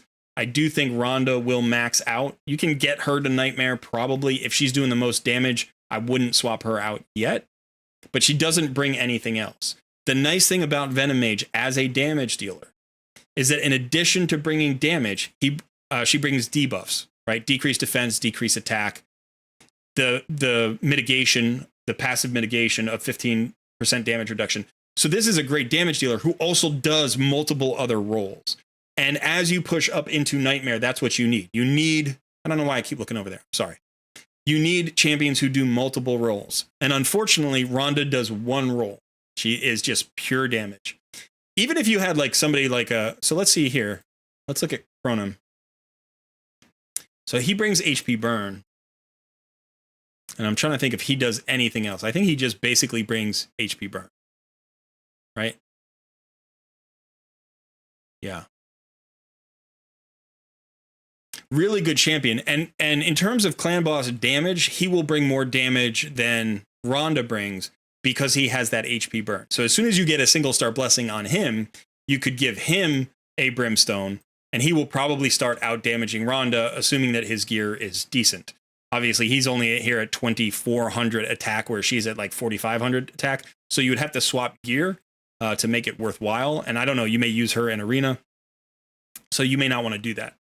I've run Septimus for the same reason. I've run Septimus in clan boss with a brimstone. And because he does max HP damage on his A2, this is based on enemy max HP, he hits very hard. He hits harder than Rhonda, or probably harder than Chronom for a while. I mean, it's hard to say. That'd be pretty close. So you could definitely run Septimus into Nightmare, again, if you had a brimstone, or if you had you could even put a Phantom Touch on him. Brimstone's more damage. Now you do have an Artak built out who's pretty tanky, 64k HP, speed of 184, defense is a bit low, accuracy's a little bit low.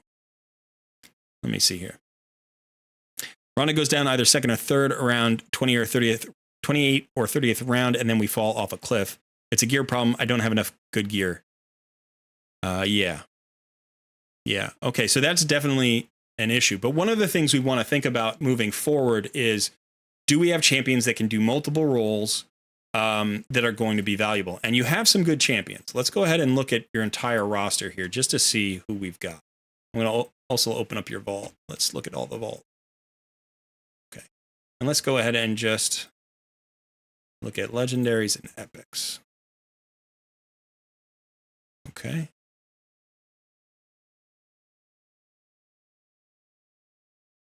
All right.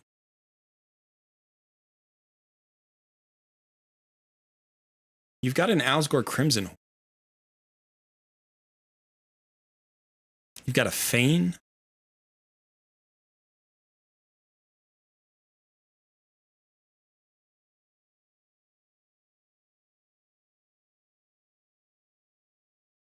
You've got a Woosgar. Lady Kimmy. You've got a Ruella. You've got some good champions here.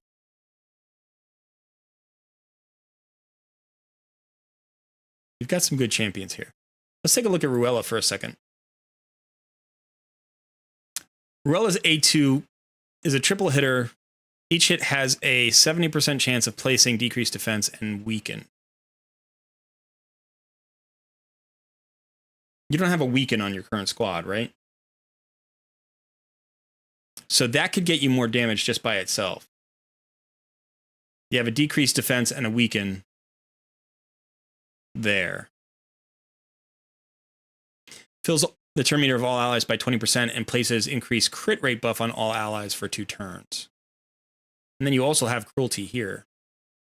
So that'll get the defense down faster. Those don't stack, unfortunately. You also have a Doom Priest. I want to look at masteries real quickly. Okay, so you have her all the way maxed out. So she's a good champion. Let's see. I'm assuming you have masteries. Oh, this is, yeah, so you've got Giant Slayer. Right, she's a triple hitter. Let's see. War Master, War Master, War Master, War Master, Giant Slayer. Giant Slayer. Does he have a triple hit on his A1? Does. Okay. Giant War Master, War Master. All right, so you haven't built Alsgore Crimson Horn out yet.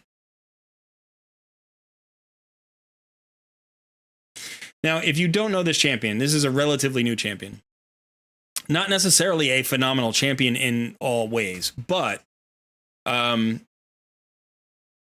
has this fully heals a target ally and places a block damage buff on all allies for 2 turns, and you can book this down to 4 turns. If you don't know, if you want to build an unkillable team, which is often the best way to get to Ultra Nightmare, you need a 2-turn block damage debuff on a 4-turn cooldown. Okay, so two turns up on a 4-turn cooldown. That's what you need. Or a 1-turn block damage buff on a 3-turn cooldown. Okay, you can do that. Now, if you go unkillable and you use like Maneater, you can do a 2-turn unkillable buff on a 5-turn cooldown, but you will need a cooldown reduction champion to get him to the 2 and 4. Okay, so think of it this way. You always need 2 and 4, right? 2 and 4, 2 and 4. If you go faster than that, like 1 and 3, or if you have only 1 and 3, you need to go very, very fast. You can do a 3-to-1 tune. But at 4-to-2, what that means is if you are going twice as fast as the clan boss, right? You're getting 2 turns for every turn the clan boss is getting a turn. You will get 2 block damage buffs up in 4 turns. And since each one lasts 2 turns, you will get 4 turns of block damage up for a 4-turn cooldown. That's what you need to run at. So this is probably your best endgame option here. I don't think he's a particularly good champion for anything else, but he can empower you to get an unkillable clan boss team. So are you already thinking about that? Was that, one of the reasons why you started building him? He does need to be booked to be effective. That is true. Because if you look at this right now, you're missing 2 cooldowns here. So this is on a 6-turn cooldown right now. You need to get this guy to a 4-turn cooldown on this. By the way, you don't have to use books here or here. These don't matter. These do not matter for an unkillable composition. So if you're lucky, you could just drop 2 books into this guy and hit here. If you're really unlucky, these will be the last 2 books you use. The good news is, actually, it's 11 books, which is about average. It's maybe 10 books. 10 and a half books is like average. So, but maybe even if you get some books into here, if you can save some of them, if you can save 2 or 3 or 4 books, all you need is for him to unlock your unkillable team. So, all his other skills don't play.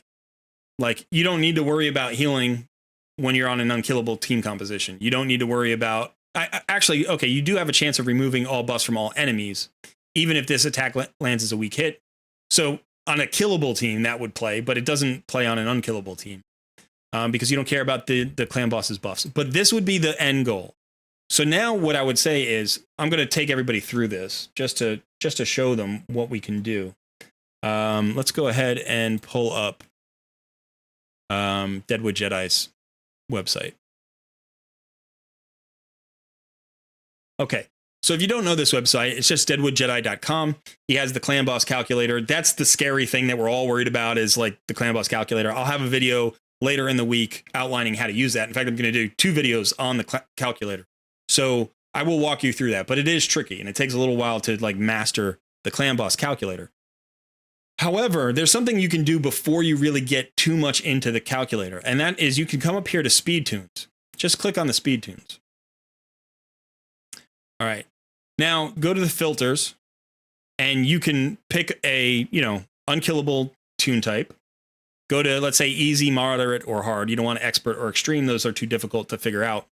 And then we'll go to a 2-key Ultra Nightmare or a 1-key Ultra Nightmare. And we want to say all affinities. Okay. Now, if you have a 4-turn cooldown, 2-turn block damage buff, there are at least 2 other champions that do that. And that is Helikath and Roshkard the Tower. Both of those have the exact same skill. They're all on a 4-turn cooldown, 2-turn block damage. So just go ahead and filter for those. And this is going to give you all the different tunes that have already been made. They've already been made for this skill, for the block damage skill. So let's go ahead and look at Man Tower Slow and see, because that's a moderate one. Or the slow. Let's look at the slow Hellcat Unkillable. Let's check that one out. Okay. Now, in this particular case, this is a setup. Now, it doesn't require all of these champions exactly, right? And it will tell you actually in here, there's a description, and it may tell you about substitutions that can be used. So one of the substitutions that can be used here is Helikath, because all of you're really doing is using him for that skill. Now, it may be that on some tunes, they use Helikath's shield to protect the stun target. And that would mean that if you don't have a shield, that it doesn't work. So it's better to look for Roshkard. I should have done that. Roshkard is a better match. Let's actually go back here to the speed tune list. Let's filter and let's get rid of Helikath. Let's just look at Roshkard the Tower because he's a better match. All right, so Man Tower Fast and Man Tower Slow. This is Slow Tower Skull Crusher Unkillable. Let's take up that one. Let's try that one. Okay. So here we go. Oh, this is Skull Crusher. Try this one. Nope. Okay. We'll go back to the Skull Crusher one. Let me just do that. Easy, medium, hard, unkill.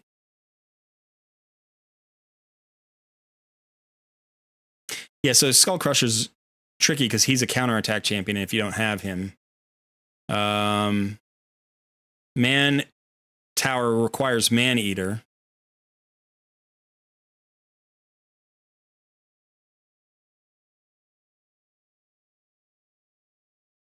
I'm just going to look at this one. Okay. All right, so here's the thing about this one. So this is the way this works. I should just explain it. So these are the speeds that you need to run at. And these are the champions that need to be in those roles. But there are substitutions. So in place of Roshkard, we could put your guy, Alsgore Crimson Horn. We could put him there. Okay. You have to make sure that you have the correct skill, like tuned the right way. So that is something that we'll have to worry about going down the line. Doom Priest cleanses both the slow from the Spirit clan boss and the stun from every affinity of the clan boss on the third. So she basically is going to make sure that you don't come out of tune because of the stun. This DPS spot can be anybody. This Skull Crusher spot can be anybody. Skull Crusher gives you a counterattack, but you could potentially put somebody else there. And that would just be another DPS. And then Grizzled Jarl, in this particular case, is a 3-turn debuff blocker. So you need Grizzled Jarl or an alternate 3-turn debuff blocker. Now, one of the things you can do with one of these DPS spots is you could find another debuff blocker. You could also find a buff extender. So if you have a 2-turn debuff blocker and you have a 1-turn buff extension, you could speed tune that. Now that may require slightly different speed tune. I don't know. But the idea here is you can start looking here to say, okay, can I get this speed tune? You know, and I would say, look at Roshguard the Tower speed tunes, look at not Maneater, look at Helikath speed tunes. And because you have Doom Priest, that's a very good champion. That's a very good champion for clan boss. It's going to let you go affinity friendly. So if you want like a full auto team that can work on every affinity of clan boss, Doom Priest is one of those champions that lets you do that. One of very few champions that actually lets you do that. And she's by far the easiest one to get and build. You can see the speed requirements here are relatively, reasonable. You don't have to get anybody up super fast except for your block damage champion. And that's because they have to go at that 2-to-1 ratio. Right? So if you're not going at a 2-to-1 ratio here, you're not going to get that full speed tune. Now there's a bunch of affinity adjustments here. It can also tell you, like if you're planning to running Ultra Nightmare and Nightmare, then you have to run these speeds as they are. You can actually see it says Helikath here, despite the fact that this is a Roshguard the Tower speed tune. It's because you can just swap one champion out and the other one in. Helikath cannot get stunned, as Doom Priest will be too slow to cleanse the stun. So that is something to be aware of. Okay. So there are some notes here for substitutes. But so this is a place that you can come. And this is, by the way, if you don't have one of these champions and you're like, what champions are really the unkillable champions? Well, first of all, go and watch my current video. But the unkillable champions are primarily, let's see, Warcaster, Sir Nicholas, Maneater, Roshguard the Tower, Helikath, and Demitha. Okay. Now, out of these, there's also Emic Trunkheart. Emic Trunkheart, who was just a fusion from 2 months ago. So that's number 7, I guess. That's the 7th champion that you can use. So you need one of these champions, at least one of these champions. The only champion that doesn't have a tune on their own is Warcaster, because Warcaster has a 1-turn block damage buff on a 4-turn cooldown. So if you're using Warcaster, you either need Warcaster with one of these other champions, or you need at least 2 Warcasters. There are some tricky tunes that you could do with 2 Warcasters and get full unkillable teams. And then I guess the other one is the other new one, which is Alsgore Crimson. So there are actually 2 champions that are not on this list because they just both came out recently, and I guess they haven't been added to the filter. But so either Alsgore or Emic could also work. So there are 8 now. There are 8 champions, which is pretty cool. The 3 epics are Demitha, Maneater, and Warcaster.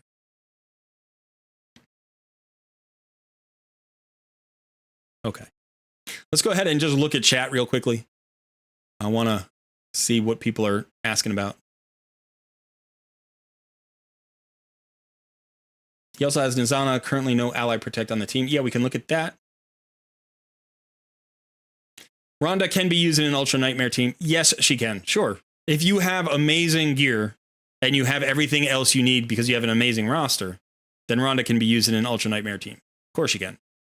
Most champions can. I mean, there are rare champions, right? There are rare champions that can be used there. So I'm not saying she can't be used. I'm saying she kind of caps out on the amount of damage that she brings, and then you either have to have godlike gear or you have to have a godlike team around her.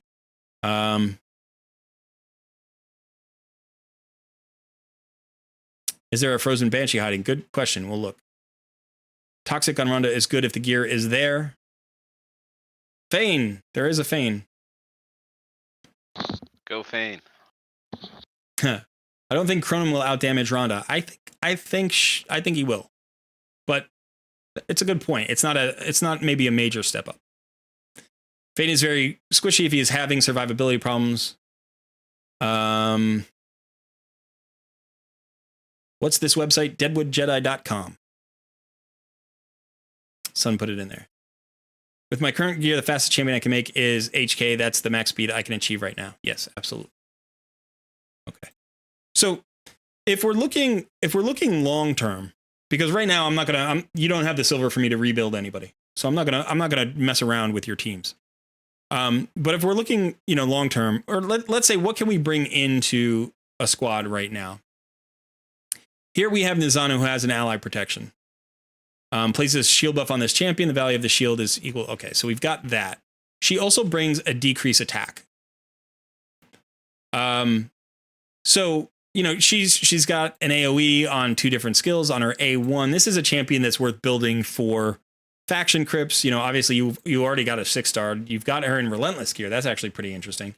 So you could swap her in for Ursula, and she's going to give you much more uptime on your ally protection. Like, she's going to have that up. This is right now on a 4-turn cooldown. So it's 2 turns up and 2 turns down, which is still better than, well, you have 3 turns up and 3 turns down on Ursula. But if you book her out, it's going to be 2 turns up and 3 turns down. But you have her on a Relentless set, so potentially she can get that out more often. So that's something to consider. Plus, the shield gives you additional survivability. So this is a good champion to potentially bring in. Plus, she still has that decreased attack, which is a survivability buff. So you're going to have that there. So you could swap her in for Ursula. Now, Ursula, the thing that she's primarily bringing here is, that the debuffs, the decreased attack and increase attack. So you would lose that, I think. But yeah, the increased defense and strength. So Nizana would be a good swap for her. Might be an instant extra survivability thing, but if you can get, some books on her, you're going to do better. You can avoid books on the A1. You don't need books on the A1. So if you just get books into the A2, you're fine. The A3 is not a bad place to have extra books because that increases your chance of getting that decreased attack out there. And so you would still have at least 2 champions with decreased attack. You have Venom Mage and Nizana. The ally protection works really well with Vogoth because when she gets hit on an AoE and takes all that ally protection damage, Vogoth will heal her. So that's a pretty good swap that you could do. You could try that and see what happens. It won't probably be enough to unlock Nightmare for you, but it's a move in the direction of getting a 2-key Nightmare team instead of a 3-key Nightmare team. Yeah, so for right now, I would probably leave the damage dealers alone. You can think about Alsgore, Crimson Horn in the long run as your unkillable, the first component of an unkillable. If you get a Warcaster, I don't think you have a Warcaster.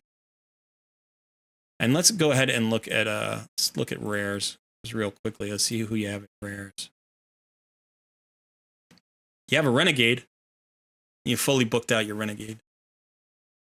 And you have a Frozen Banshee who's fully booked out.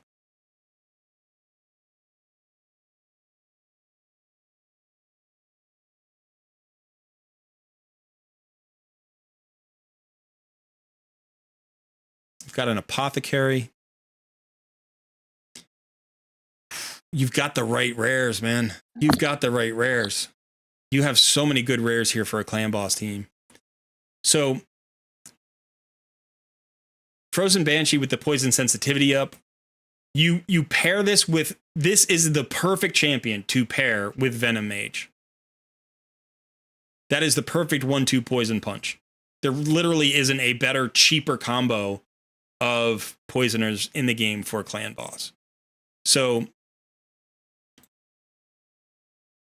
here you've got Venom Mage, who's got the heal reduction that gives you mitigation, but also puts out the 2 poisons. But each hit of the A1 has a 50% chance of activating up to 2 poison debuffs on the target. Now, Venom Mage needs another poisoner to get the max value out of this A1. And you need a poisoner who is consistently putting out poisons. So if you, let's see, where is she? If you get this poison sensitivity up, this is a 100% chance to land 2 poison debuffs on every A1. The A2 doesn't even play. You turn it off. So it's this every 3rd turn, and then, 2 of these. So you're getting more poisons out, and that means when Venom Mage is using the A1, you get additional activations here. So this is actually a better 1-2 punch than anything else. Like, any of your legendaries aren't going to do as much damage as that.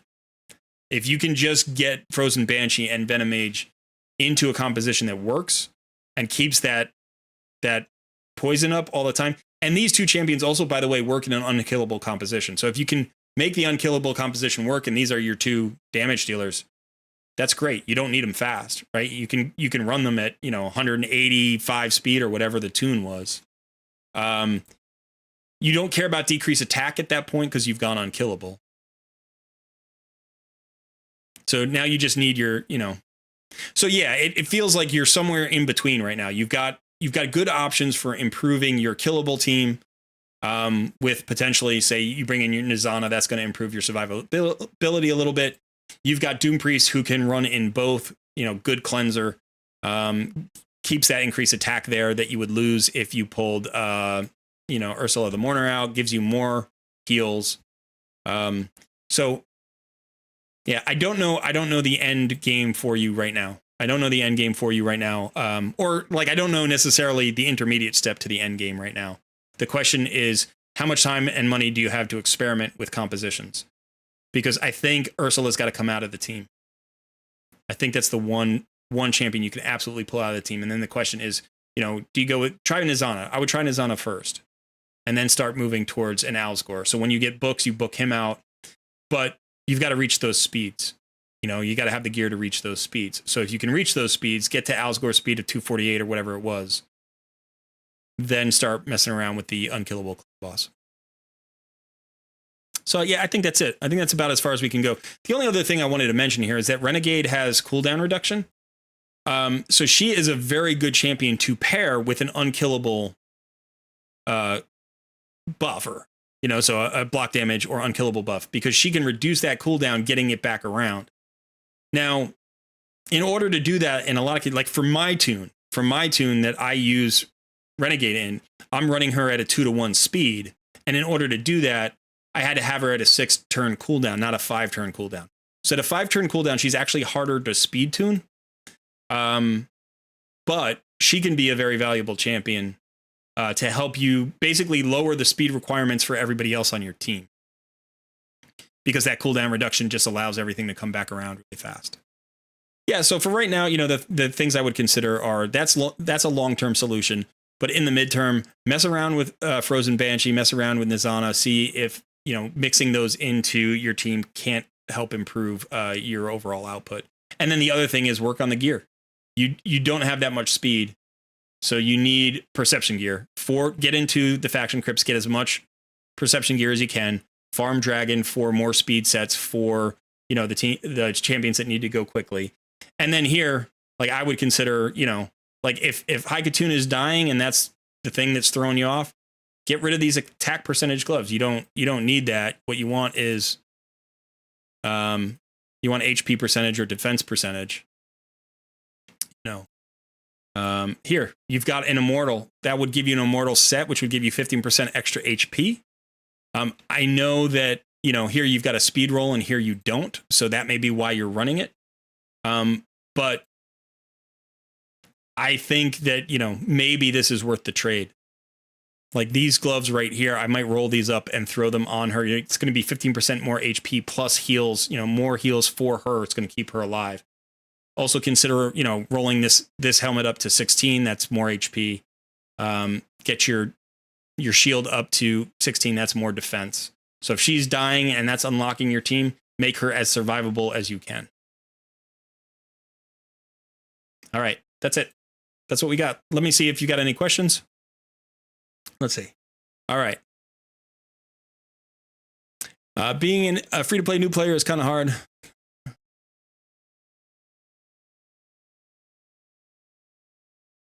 We're all in that boat together, friend. Yep. Check Ursula's books. I booked her, and the only one I missed was the important. I'm far from lucky. That's true. That is true. If we look here at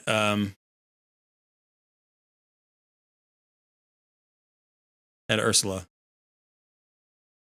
you've got books in the A1 and the A2, and you missed the A3. So one more book. That's the good news. One more book, and you can get that in there. She's an amazing champion. I was so happy when I got mine, and I run her in Doom Tower all the time. I also run her in Hydra Clan Boss.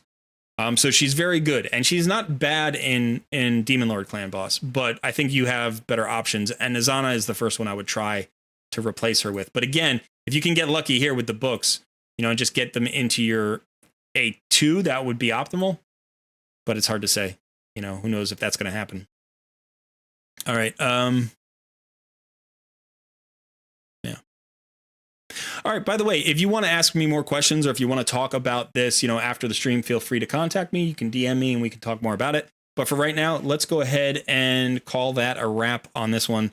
Unfortunately, that was more of a coaching session than a takeover, simply because, we've got less than 1 million silver here. So there isn't really much I can do with less than 1 million silver.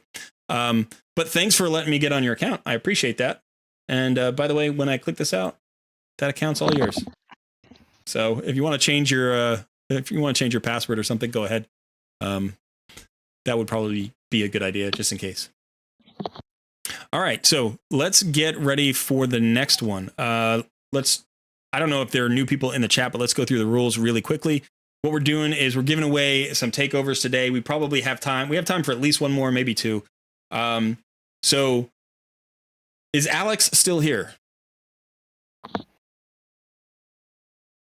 I don't believe he is. I don't think Alex is still here. But okay, so what we're going to do is, if you want me to take over your account today, if you're looking for some coaching or a takeover, go ahead and join our Discord if you haven't yet. The link should be all over my channel. It should be in the description of this video as well. Jump over there. There is a section called the Coaching Corner, and you want to find the Wheel of Takeover. Now, all you have to do is you just have to react to the wheel. That's all you have to do. You don't have to send a message. You don't have to do anything else. Just join the Discord and react to the wheel, and that will enter you in the contest or in the drawing or whatever we're calling it. They give you an opportunity to get a free takeover here. Just a note, you don't want to react to the wheel, just react to my message. Right, exactly. I'm sorry. React to Sun's message. You'll see a message at the top from Sun, and you can go ahead and react to that, not the wheel itself. And then we'll pull for another takeover, and then you'll have to give me your account information. What we have found is that if you have two-factor authentication, that's a good thing, but don't activate it if you don't have it yet. I promise I won't steal your account, but if you do that, there's an error that we got that prevented our first takeover from happening. So you can activate it after the stream if you want, and then, it's always a good thing to have two-factor authentication on anyway. But yeah, and then there is a voice channel here. We'll pull you into the channel. You'll join me. You can talk to me if you have a microphone and you want to. You don't have to. I will mute your voice on stream if you don't want to be on stream. You can also just tap. You can tap on the Morse code little tapper to send me your messages. No, you can type in chat and send me your messages that way. So, yeah, again, have an idea about what it is that you want me to work on. And hopefully, if you have some silver and some gems and some books and stuff, I can actually work on your account. If not, it'll just be a coaching session, which is totally fine, by the way. Socrates says, if he goes unkillable, I think Fane with FB would be a good comp for damage with Frozen Banshee. Fane is amazing. Fane is amazing. In fact, you could do Fane and Venom Mage. You could do Fane and Frozen Banshee. You could do Frozen Banshee and Venom Mage. Damage dealers are not the problem there, right? The problem is staying alive and speed. So. Bo asks, so I should book Nizana. Dang, I just booked Ursula today with all the books, and obviously the one I missed her was her most important skill. Yeah, that's unfortunate. You won't regret booking Ursula. She's awesome. She's awesome. She's really good.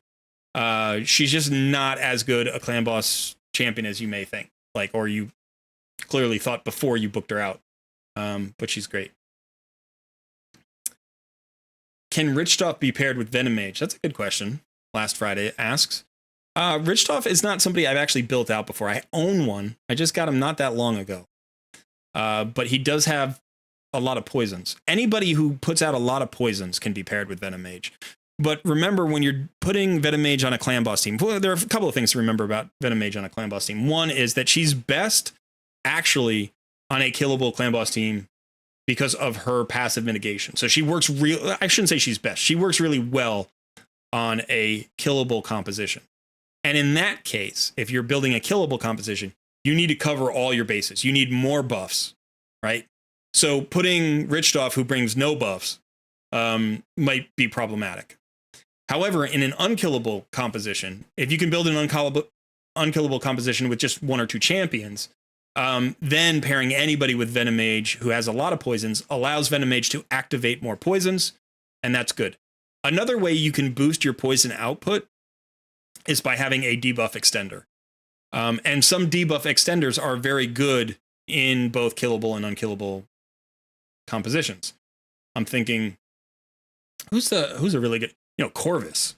Corvus is an amazing, but he's a legendary and he's hard to get. But there are some epics you can get. So I would say, yeah, any poisoner with Venom Mage is going to improve the power of Venom Mage.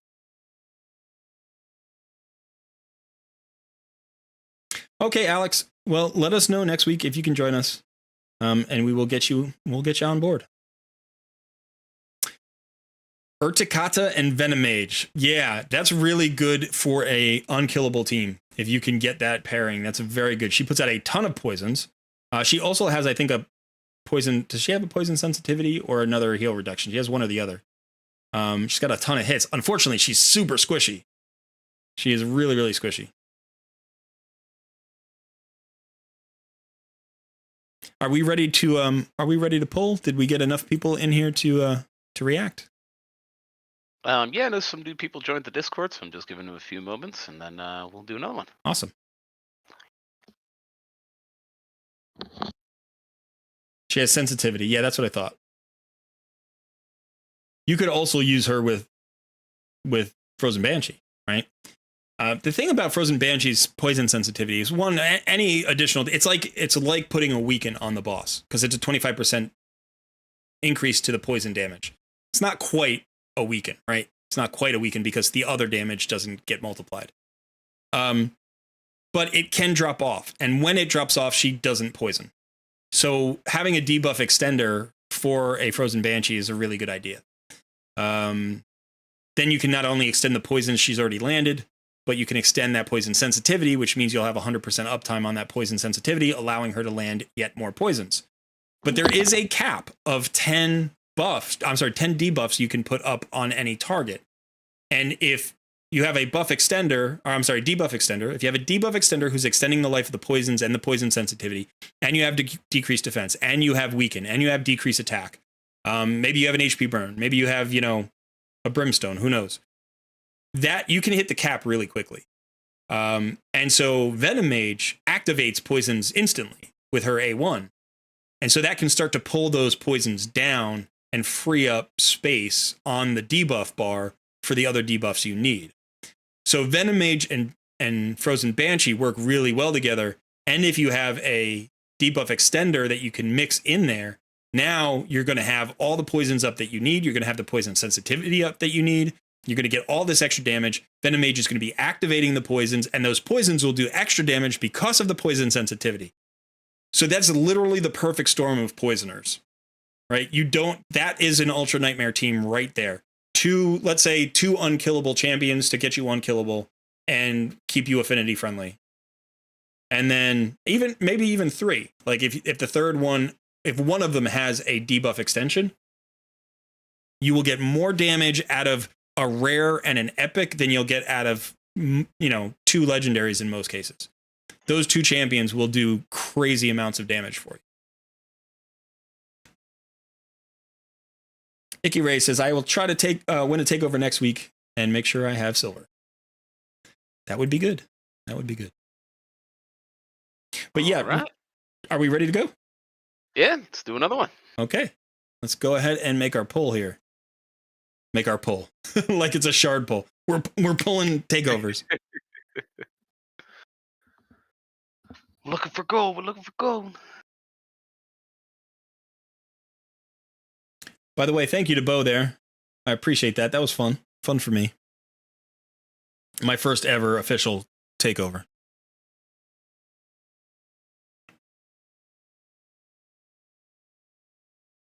I do not know. I do not know what that is supposed to spell. I'm pretty sure that's supposed to be Vanek. Vanek? Okay. Yeah, I was going to say, is the A and the slash something? Is that like... Yeah, but it could just be Vanek. We'll call you Vanek for now. Who is that in... Congratulations, by the way. Who is that in the stream? Go ahead and chat. If that's you, just say, yes, that's me, or I won, or yay. Something like that. Z Killer X, hello, welcome. We are doing some takeovers. We're trying to do some takeovers. You can go ahead and pull that person into the coaching channel, maybe. If we can find them. It may be somebody who has left the stream. Yep, I'm double checking that now. Okay, if it's somebody who's left the stream, then we will repull. So Vanek, if you are out there, Vanek, and if you can find me, I can help you with your account. I feel like that's the beginning of A-Team, isn't it? If you need help and you can find them, the A-Team can help you. I haven't seen that show in 40 years. Well, maybe not. Maybe 35 years. Yep, looks like Vanek is currently offline. Vanek is offline. Unfortunate, Vanek. I hope you don't watch this live stream recording and see it and get all upset. All right, so let's do it again. Let's fire it up. I think we've got even more people in the wheel of names here. So again, some people may have left this live stream, and so we'll just keep pulling until we get somebody who's actually here and has the time, and hopefully has like 50 million silver, so I can work on some champions.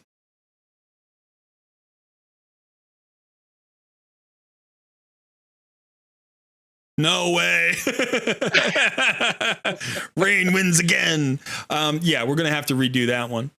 That feels fixed. That feels like somebody's got a secret power. He's paying to spin the wheel, people. The wheel of names is thinking, and not thinking too effectively right now. Thinking slowly and not really doing a whole lot. We've got 60 people in the stream just watching me and a logo in the background. People want to see takeovers, I guess. Rain should do some shard pulling with that luck, yeah. King Kayune, if I'm saying that correctly, is our next victor. King Kayune? King Kayune? Yeah. Kayune. That sounds maybe Hawaiian. Hey, that's me, says Bryce. All right, Well, Bryce. if that is the case, your permissions have been updated. You are free to join us in the coaching voice channel. All right, Bryce. Welcome. Kayune. Yeah.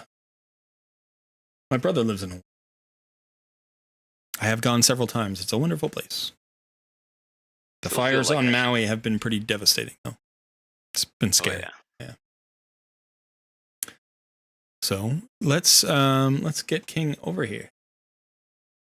Where are you at?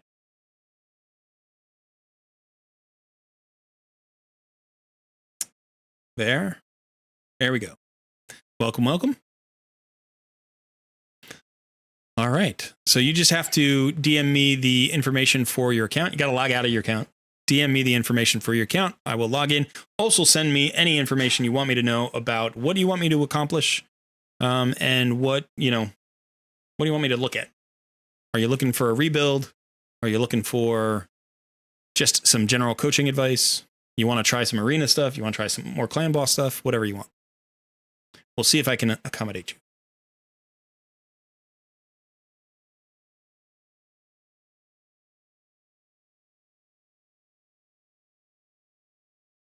The power of Raid Shadow Legends 60 of us looking at the logo. Kai Une. Gotcha. I hate live arena. Yeah, I had some fun in live arena the last couple of days. I took a break for a while. I was enjoying it, and then I took a break for a while. And then I just went back the last week or so, and it can be very frustrating. Thank you. I made like a dozen logos before I settled on that one, and I did it out of frustration. I was like trying all this different stuff. I couldn't get any of it to work. My art skills are okay, but my technical ability with like the software is not okay. It's lower than okay. So this was about as well as I could do. Yeah. So it took me a little bit to get this logo going, but I liked it when I saw it. It feels good. All right. So we're still waiting on Bryce here. Yeah, Bryce is in our channel.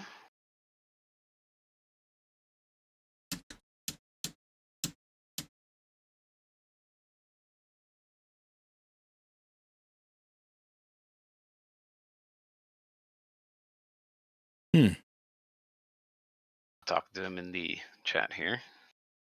All right. Yeah, King, looks like you're or Bryce, you're deafened in Discord. So that's why you can't hear us there, but you can probably hear us on stream. Yeah, what you might want to do is mute the stream and unmute us in Discord. Yep, but you can go ahead and just DM Cole your account info and then move from there. We're going to get this done. It's going to happen. Gonna get there. We're going to get there. For the people. I can't believe we're going to have like a 4-hour stream with only 2 takeovers. we got to streamline this process a little bit. We got to streamline this progress. My first ever takeovers. I will say though, it's been fun. Oh yeah. Okay, so we're less than 2.5 hours in, but still. All right, I'm getting the info right now.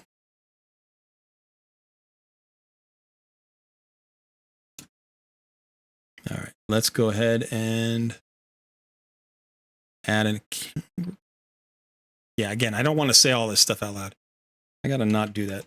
When I'm playing by myself, I just have that thing some people have that like I can read silently. I know how to do that, but if I'm trying to remember something, I just say it out loud. That was very convincing. That I can read with my mouth shut. I can read silently. I can read with my mouth shut. I can do that. I've been doing that since I was like 4 years old. Okay, I think we are in. Okay, again, it's going to take a little while. I think that maybe. Oh, I think that maybe Plarium Play doesn't like me logging into so many accounts from my IP address. So we might have to get a VPN for this to be a little bit faster. And other reasons. Yeah, security is always good. The good news is it's launching. It's working. All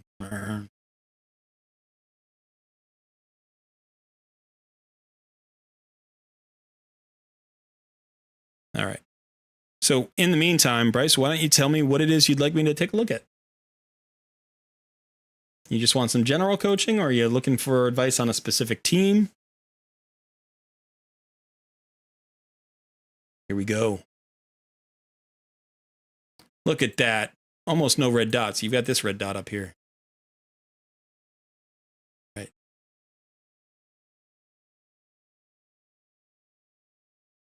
All right. We're looking at a level 68 account. So another nice mid-game account. Let's go ahead and just take a look at the roster. Ooh, we got some good champions here too. So you got the Emic Fusion with a 4-star blessing. What blessing did you go with? Brimstone. All right. So you got a Brimstone blessing on your Emic with 100k HP. That is outstanding. Hey, Bryce, can you take over my account? I could use some advice on my clan boss team. That's insane. That's insane. Defense is a tiny bit low there, but what are you going to say when you got a 100,000 HP? And obviously with him, he's an HP based champion. So like that's great. More damage, bigger shields. That's crazy. That's great. You've got Sissy a Flame Tongue, so I know you're hoping to pull Cardiel at some point. But Sissy is awesome. She brings an AoE weaken, by the way. 100% chance of an AoE weaken. She can also place a decreased defense if you have 2 or more enemies under HP burn debuffs, which means you can't place the decreased defense in clan boss because there's only 1 enemy, and that is frustrating to me. But still, you also have a Venom Mage built out. You've got your ally Protect and Jareg. You've got Fane, who's a great damage dealer. You've also got a Ruella. You've got Apothecary going. You've also, you got Skrank here. Ursula, another Ursula. You do have a Renegade, and you've also fully booked her out. That is the way to go in most cases. Everybody does that. I did that with my first one, too. You've also got Sandlash Survivor, who's good. You've got a lot of good champions here. Cryodan is solid. Ruella is fantastic. Obviously, you've got your Cold Heart. Mistwriter Daffy is a really interesting champion. I just took mine to 5 stars. And he helped me clear the Sylvan Watchers faction crypts really easy. I love me some Cythalia. She is awesome. I love this buff strip. It's great in arena. It's great in so many places. You can build her with a ton of resists. Make her a cleanser. She's only a 1-target cleanser, which is a little bit disappointing. Korogard Deathbell. I don't know this champion. Let's check out his kit. Has a 75% chance of filling the turn meter of all allies. How annoying is that? So it's a 100% chance if you have book for removing all debuffs from all allies. You have to book this guy twice to get his cleanse to 100%. That's annoying. I mean, it's a great skill, right? AoE, turn meter fill, cleanse. Great skill. But the fact that you have to book it to get it, that's annoying. Ally Protect and Strengthen. Counterattacks whenever an ally under an ally protection buff is attacked, and then heals on the A1. Looks like a solid champion here. That's a very good clan boss champion. All right, so I'm going to look and see if Bryce has sent me any messages. He's looking for help on Fire Knight, level 20. Auto is what he needs. Fire Knight 20 auto is what I need. Okay. Let's take a look at Fire Knight then.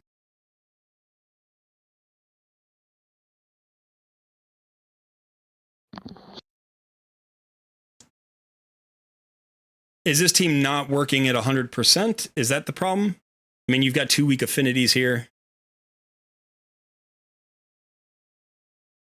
Are you trying to go faster? Are you trying to push past 20?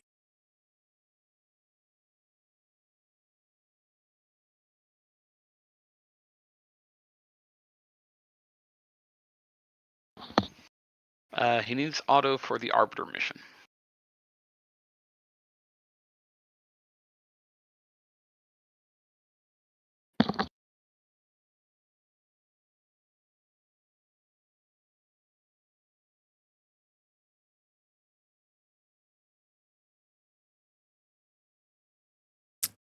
Clear 20, stage 20 of the Fire Knight Castle on 10 times on auto. Okay, so you have all the others set, I'm assuming, and this is the one you like preview. You know what's coming, and you're getting close, and you want to make sure that you've got it. That's what I assume is happening. Okay. All right, so the Fire Knight team that you have is okay. Let's go ahead and run it. You've got energy. Let's go ahead and run it and see how it does on 20. So I'm just going to run it on auto and see what happens. Now you've got a decreased speed on your Ruella, so that's going to help. You've got tons of multi-hitters. So multi-hitter, breaking the shield is not a problem. right? But you have champions that are not going to get to the boss. Okay. So one of the things that people can sometimes do is overvalue multi-hitters in Fire Knight, and this is very common. Like a lot of people do it. I did it. You know, you get to a point where you're like, I know that multi-hitters are good for Fire Knight, but remember, you're breaking the shield preferably once. And then once the shield is down, you need to keep it down with turn meter control. Now, there are other options. You can build a very tanky team that breaks the shield multiple times and the shield comes up and you don't have any turn meter control in that. But if you're going to go that route, then you not only need multi-hitters, you need tanky champions. Now, you have tanky champions, Bryce, here on your account. So what it feels like is, you know, you've prioritized speed and multi-hits at the expense of, you know, the durability of your team. But I think that with the champions that you have currently built, we should be able to find something that isn't too expensive to rebuild or isn't going to break another team that you have. So I'm curious to see how far this team gets. But obviously, this team is going to struggle with the boss now because you're down to 3 champions. Another option you could do here, by the way, is you could bring a reviver in, bring somebody who will help you with the waves and then get everybody back up so that when you're in the boss fight, you know, so like Scylla the Drakes is a great champion. I don't know if you have your Syl yet. You probably don't.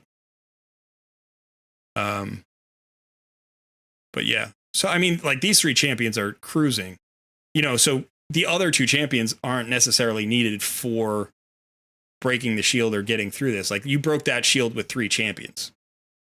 So if you just think of the other 2 champions as replaceable, remember each of them will get a hit. So, you know, if you can get that slow on the boss, now it's going to be problematic if you don't have a slow on the boss. So we need to land that slow. Now the good news is Ruella is strong affinity. So it may be her accuracy that's suffering. But Bryce, yeah, if you can just let me know here. My presets are messed up on Cryodan. Okay. We'll go off for Fire Knight.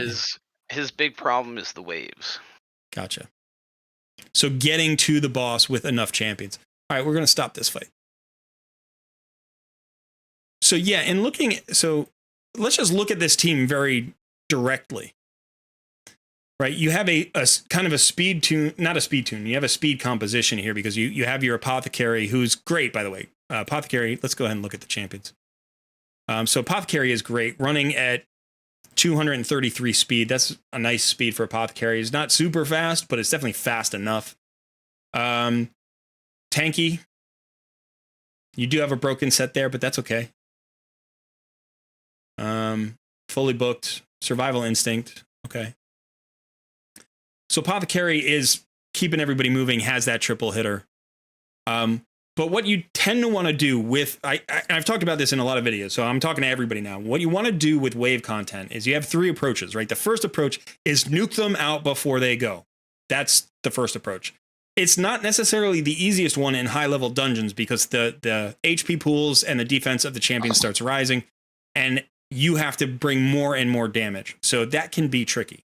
The second thing that you can do is you can tank them up. Just go full tank. Right. So then they hit you, but you don't care because you keep healing. You have shields, you have, you know, increased defense. You do all that. You maybe have a reviver and you just straight, you know, it's slow, but you get through it. The third thing that you can do is you can turn meter control or CC the waves.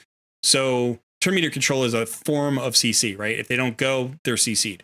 So freezes, stuns, slows, maybe fears and true fears. Maybe dazes, you know, but provokes are good. And so you're primarily controlling the wave that way. That allows you to get through. So if we just look at those 3 champions who got to the boss, you've got Stultus, who's got the double hitter on both the A1 and the A2. This guy helps you in the wave content, but you don't have any books on him. So he's not going to get you a ton of stuns, right? You could get that cooldown to 3 turns. That would help. But definitely good for the boss. Definitely good. You know, you're in good shape here. Stultus is great. He's also tanky. He's going to survive. That's nice and easy. Let's see about his accuracy. His accuracy is low, so you're not really going to get that stun off anyway. You got 2 broken sets here. All right, let's take a look at this team. Let's dive into this team. So right now, this guy is a good champion in a bad build. Right? He's not effective because he needs 100%. Like, you have the 100% crit rate. You have some decent crit damage on him. So if you're using him in other places, you know, not super fast at 171, really nice defense, over 5k defense. So you've targeted certain things on him, and it makes sense what you've targeted. But for Fire Knight, these are the wrong things, right? For Arena, these are the right things. So if you're using him as an Arena nuker, beautiful. But if you want him for Fire Knight, we need to rebuild this guy. I don't know if we want him for Fire Knight yet. We might be able to get away without him. Okay.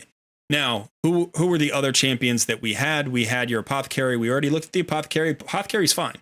Don't have to change this champion at all. Yeah. Apothecary's fine. Ruella. Now, Ruella is important because of this decreased speed. That's the single most important debuff she's bringing. You have her booked out, so she's at a 70% chance, and she has strong affinity, so she shouldn't weak hit. The decrease in defense and the weaken are also great, but I didn't see her land these debuffs. She's also got turn meter fill. She's got the triple hitter on her A1 to break the shield. She does have some turn meter steal. This is a perfect Fire Knight champion. So at stage 20 of Fire Knight, you need 240 accuracy, which you have. She's at 215 speed. This looks good. She looks good. I don't know that I would change anything. If you need more accuracy, take this banner up to 16. That should be enough. You shouldn't need more than that. In fact, she should be able to push you up, to like 24 maybe once you max out this banner. Maybe even 25. So yeah, she's in perfect shape. Perfect shape. So you've got 2 really well-built teams here, champions for Fire Knight.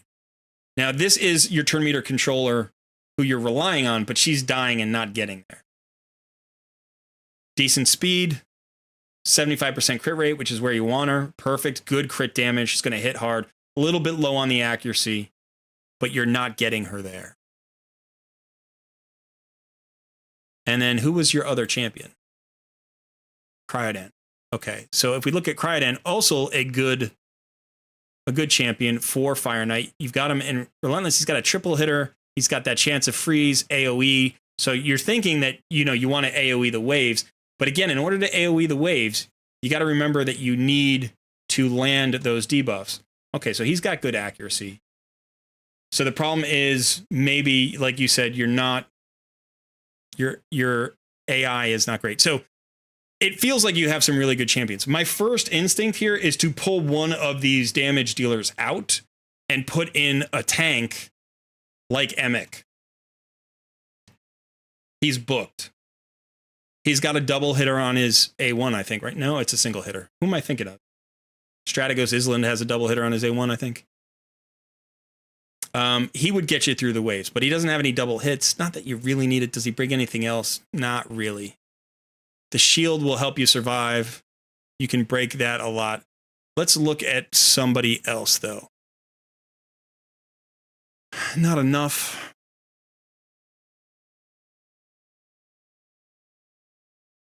We need ourselves a tank.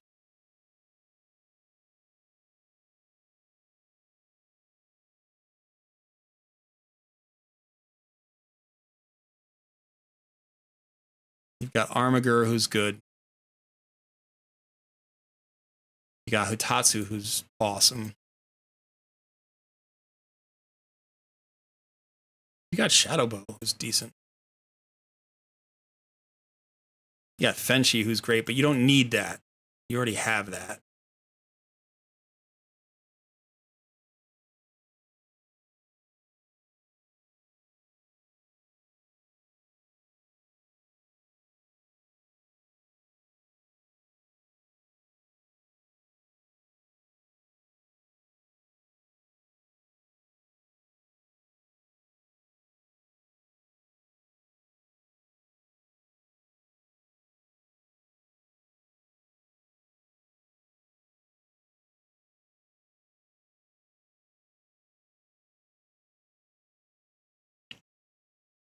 All right, so here's what I'm thinking right now. I'm thinking Cryodan is the guy we can pull. And I'm thinking Stultus gets pulled. He's not going to help you with the waves. And he's not giving you enough for the team. So I think we pull those two champions. And we keep the three that got all, or we keep the other three. That's Ruella, Apothecary, and Coldheart. Right? Because you got turn meter here, you got turn meter here, you've got the turn meter fill on this, and you've got the turn meter fill on Apothecary. It's a triple hit, and a quad hit. That's all you need to break the shields. You do not need more than that. So now the question is, can we keep you alive? So I'm going to bring in Emic to keep you alive. All his entire job is to just keep you alive through the waves. And I kind of want to bring in Ursula. She's got turn meter reduction on her A1. She's got an AoE decrease attack. She places increase attack. All of your damage dealers are attack-based champions now. And then she's got the revive in case you get messed up. And between her and Emic, you should have no trouble staying alive. Now she's level 50. Let's check out her. She's got 222 accuracy, which is a tiny bit low. And she's got a broken set. Let's look at Emic, by the way. Let's just look at these sets again. Broken set. Speed's good, though. And this guy's a beast. Let me just see. Any messages from Bryce while we're analyzing? Yeah, I believe, well, he said there was nothing in his vault.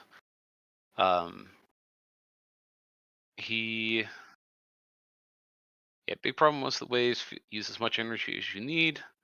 You were speaking about somebody, but he's set up for DPS. He's his arena nuker. Ursula is probably his next 60. Emic is on his clan boss team, so he is speed tuned. Okay, I don't think we have to change his speed. Let's do this. Let's pull Stultus. Let's pull that. Now, the increased accuracy in dungeons here is getting you over that accuracy threshold. So that's actually helping out both of these champions, which is good. Let's put Emic here. Emic has a huge HP aura too. So if we need that, we could potentially look at that. And then let's go ahead and put Ursula in. And I'm going to take this off of auto. And I'm just going to, it's not on auto yet. So, or I don't have that option because you haven't cleared it yet, maybe on auto. But let's go ahead and see what happens here. Now we could potentially mess around with the AI. But so we've got. He said at some point that he, I think I turned off his A2 on the presets, but I don't know who he's referencing to. Yeah, that's fine. So right now, we don't care about how fast you go. We just want to get that full auto for the Arbiter mission. Now we've got some heals here, right? We've got Apothecary for heals.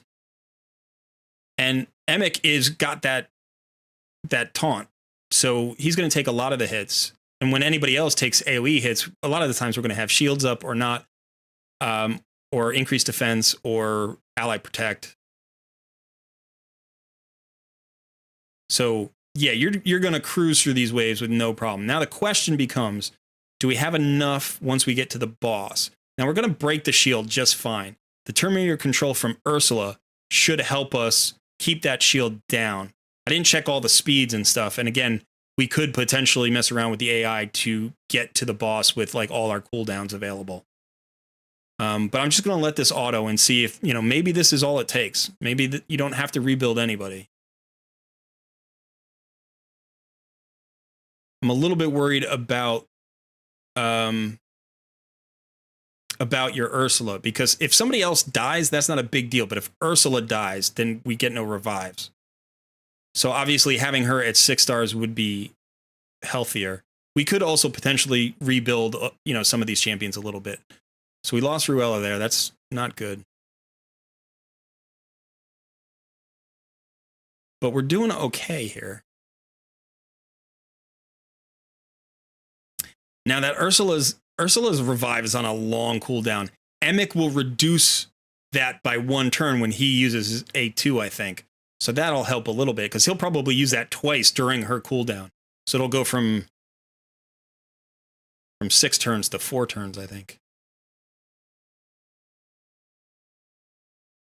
I love tanky teams, by the way. I think tanky teams are like for early accounts. If you have a tank, if you have a really good tank, and you have an amazing tank in Emic, and I know you said he's speed tuned for your clan boss team, doesn't matter. Put him everywhere. If you are struggling anywhere, put Emic on the team and see if he won't unlock it for you. Now, it looks like this, this might not be 100%, but here you are at the boss. Everybody's alive. We're going to break the shield just fine. The question is, can we get the slow on him? Can we get the Ruella slow? Oh, we got the turn meter decrease from Coldheart. We got the decrease attack now, which is great. The decrease accuracy has helped. There's the slow. This should be game over. We got the heal reduction. Yeah, this is it. You're done. Now we're already running at 3 minutes here, so this is going to end up being, I don't know. Well, depends how much Coldheart takes off, but 4-minute run, maybe. So this team is easy going, no problem. Again, I don't know if it's going to be 100% because Ursula came this close to dying. So let's go and look at her kit and see if we can't get a little bit better gear on her. So there's your win, full auto, level 20 Fire Knight. You got a nice. I'll leave that for you. You'd probably sell that, but I'll leave that for you. So let's go take a look at some of these champions. I got to click your red dots. I have to. I can't not do it. You're like a cat, man. I am. I need a drink. So there's the team.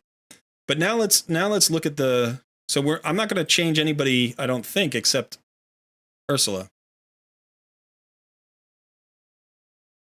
Now you have a broken set on her. Let's see why. Good HP there, 20%. Speed and accuracy. Yeah, it's a good piece. And then 6-star speed boots, I guess. Nothing here that's special, right? Defense is decent, but no accuracy. And you could use some accuracy. Now, this is something I'm going to fight about. Not with you, Bryce, but I'm going to fight about with other people. I've had this discussion several times in the comments. I fight about it all the time. People talk about stats over sets. And it's a message that content creators push a lot. And it's not a clear message. It's not as simple as stats over sets. Sets are stats, right? If you look at Ursula, you've got 102 base speed. A speed set with no rolls on it, 2 common pieces in a speed set, give you at least 12 speed, 12 point whatever, 024, right? So that's 12 additional speed. That is the same as having two rolls into speed on your substats somewhere. So that's true for most of the sets that give you sets.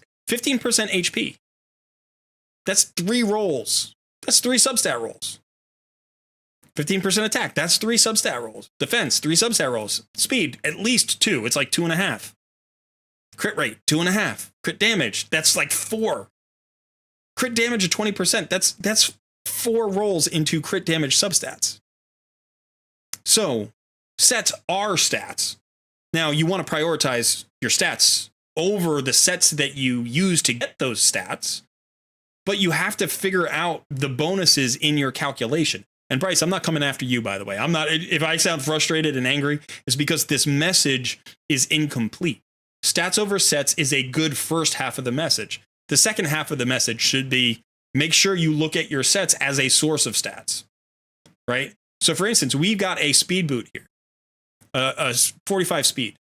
So your speed is at 196, which is decent. It's pretty solid. But I can go in and I can say, okay, let's look for some speed boots in a different set. Like maybe, do you have a divine speed set, or no, maybe you don't. Let me do it with equipped on. Okay. So I'm not going to pull this off of anyone, but let's say like we've got some common boots here on. That's 4 stars. We want at least 5 stars. Here, look at it. This 5 stars, right? So if we roll this up, this becomes 40 speed. And then if we swap this into a speed set, right?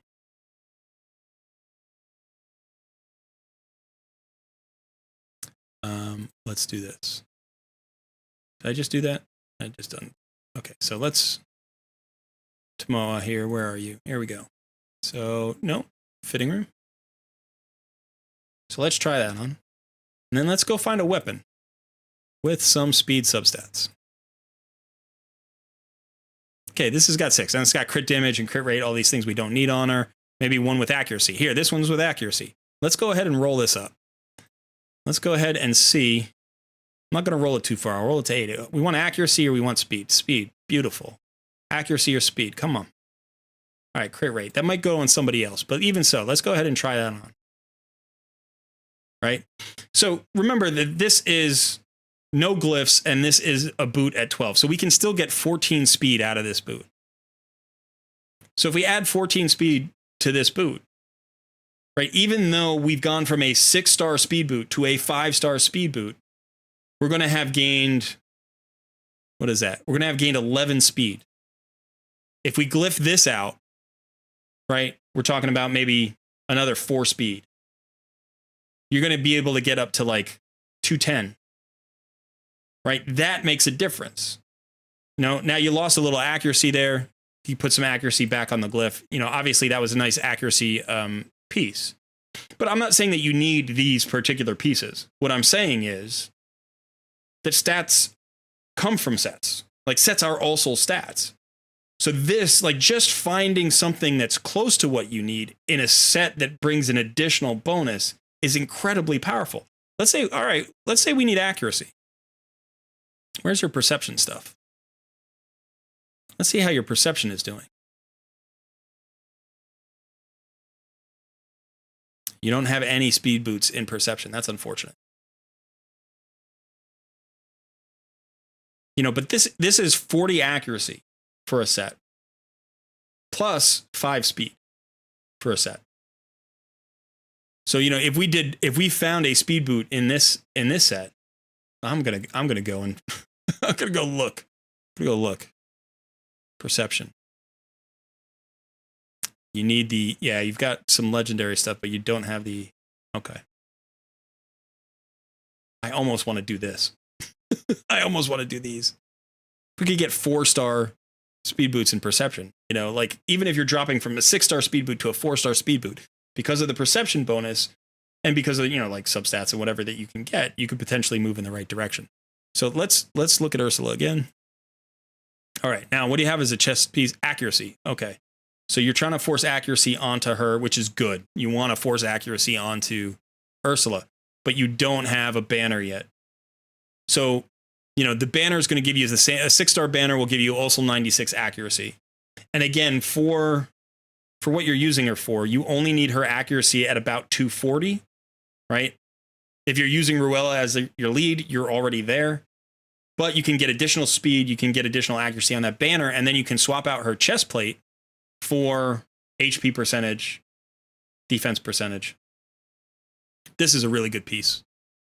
This is a really good piece. Double roll into speed, HP and HP. If this crit damage were accuracy, that would have been a perfect piece. This is a really good piece with bad rolls, unfortunately. But I would roll this up to 16. I would roll this up to 16 because you got a chance to roll into accuracy or speed here. Plus, it's going to give you flat defense, right? So that's a good piece. Let's see if there's anything else we can do, maybe, for Ursula. You don't have a ton of silver, and I don't want to just start messing around with your gear. But let's check out what's available. That's not bad.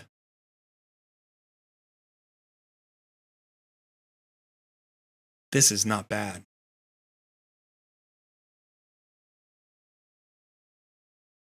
That's good too.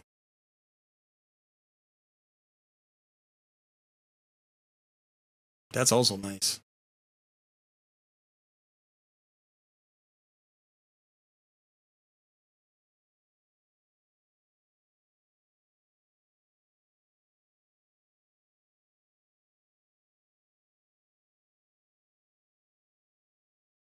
All right, let's mess around a little bit. Let's just play. We'll just play. We'll just see what happens.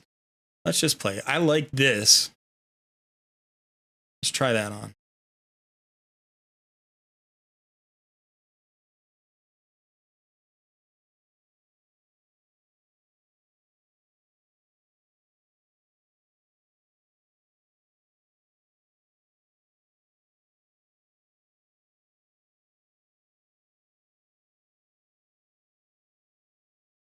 Let's try that on. And then let's go down here to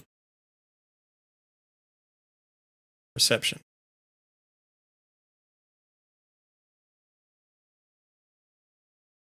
This is a nice piece. 6-star speed and accuracy. That's a great piece. This is a nice piece. 5-star speed and accuracy. This would probably go on somebody like an allure we were talking about earlier, where you need crit rate, accuracy, and speed. This is a beautiful piece for Ursula because you don't need the attack percentage, but the resistance plays. Let's roll this up. We want speed and accuracy. Speed. Oh, this is golden. Hit a third one. All right, the resistance. That's not too bad. That's not shabby at all.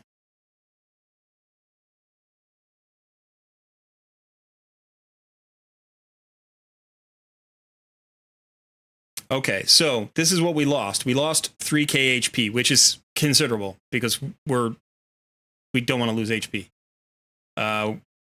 We picked up 34 accuracy, which puts her in the numbers she needs. She also got 5 speed. She lost a little bit of defense.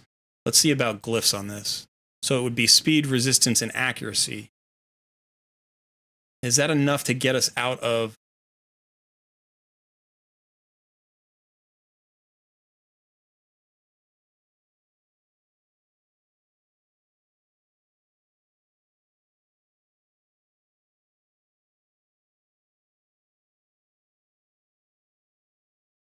Why is this losing us 5 speed?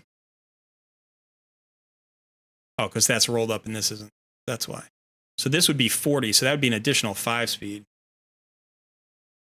We would lose 11 accuracy, but that's okay. We're trying to get HP and stuff back. Okay, so but we have HP and defense here on those boots. Those are really nice 4-star boots. Unfortunately, they're 4 stars. If those were 5-star boots, we would be home.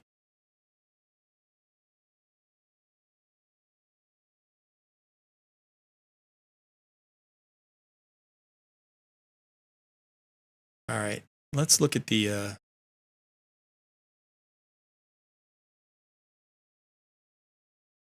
look at the equipped pieces. We were talking about the speed boots, right? Who had those, Tomoa?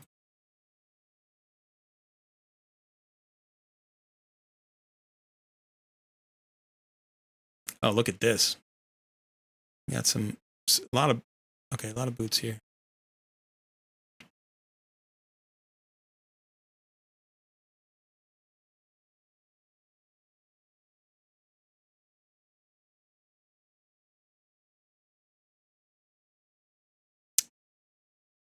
Again, these aren't rolled up, but this would get us to 40. So that would pick us up 5 speed. A little bit of defense. Not much. We'd lose HP. Even we'd have to glyph that out. This is tricky because you're like right there. You're like right there. You are. This piece is great. This is a great piece. Double roll in a speed with resistance and accuracy. That's perfect for her. And I would seriously consider moving that onto her, even if we didn't do anything else. And just as a quick note, he did say you can steal from Sandlashed if you want. I was building her for a team, but decided to go a different direction. Okay, Sandlashed. Let's look at Sandlashed. I think Sandlashed had some either perception gear or speed gear. There's Sandlashed.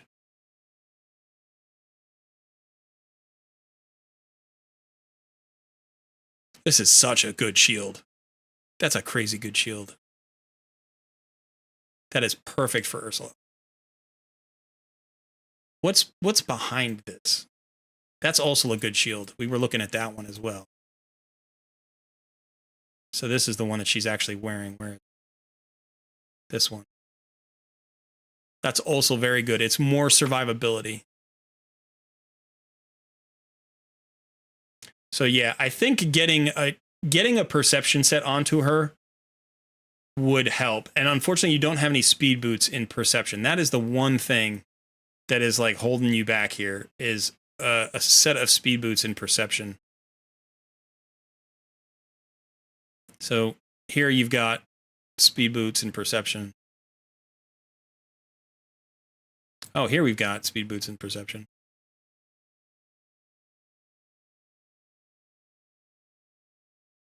Okay, so we do. I don't know why I missed them before.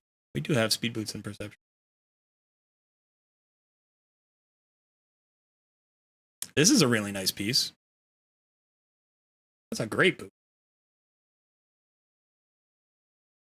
Again, we'd want to roll them up to 16 to get the speed back, but you would increase your speed there.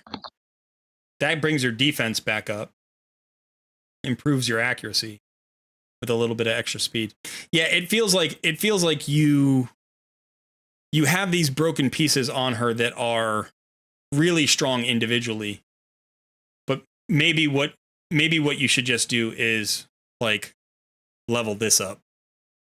Level this up. That's HP, that's defense. You get an additional substat roll on each, see what happens.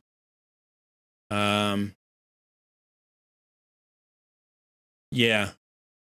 Good ring.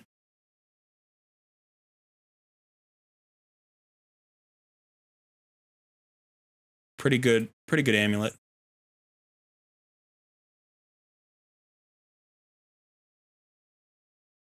So yeah, I'm going to spend a little bit of your silver here. We're hoping for a good roll. We're hoping for speed. Accuracy would be good too. Defense, more defense, not bad. Got some CVC points there. Was that painful? I didn't even check the silver. Was that painful? That was. It was over a million silver. But that's my guess. My guess is that's enough. Go back into Fire Knight. Let's run this again. You're probably not at quite 100%, but I bet you're close. And here's another thing that you could do, is you could do this. See if you can still land the debuffs this way.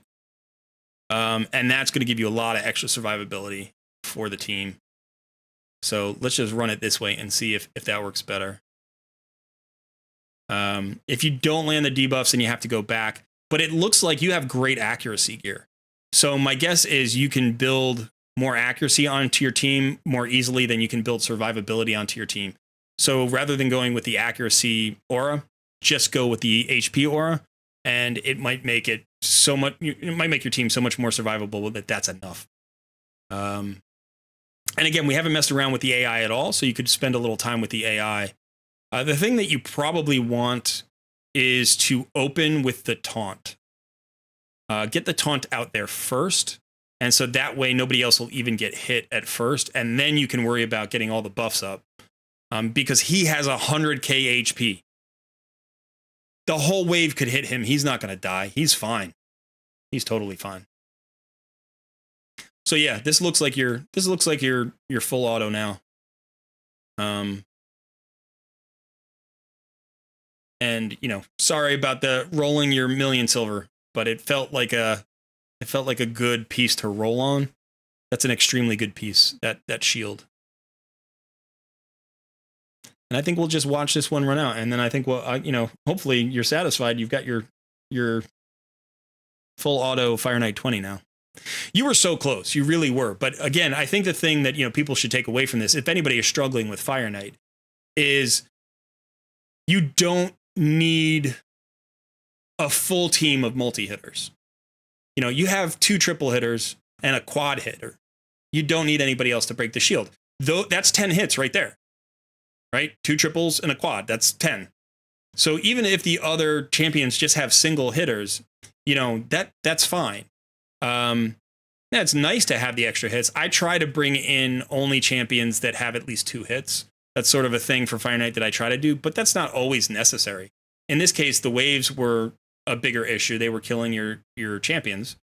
So, we swapped 2 champions here who are great at wave content, Emic and Ursula. Right? Ursula's got an AoE decrease attack.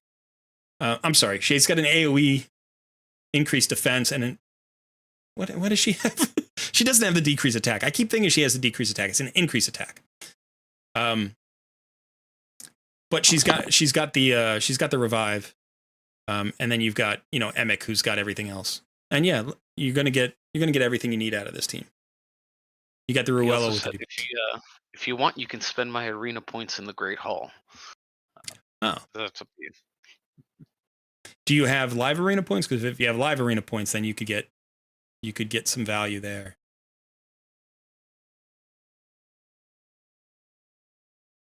I love Cold Heart in here. She's so good. You get that 100% turn meter reduction, and it's just like life is easy. By the way, everybody bring a slow into your Fire Knight team. Get a slow onto your Fire Knight team. It doesn't matter if it's an A1 or, it doesn't have to be an AoE.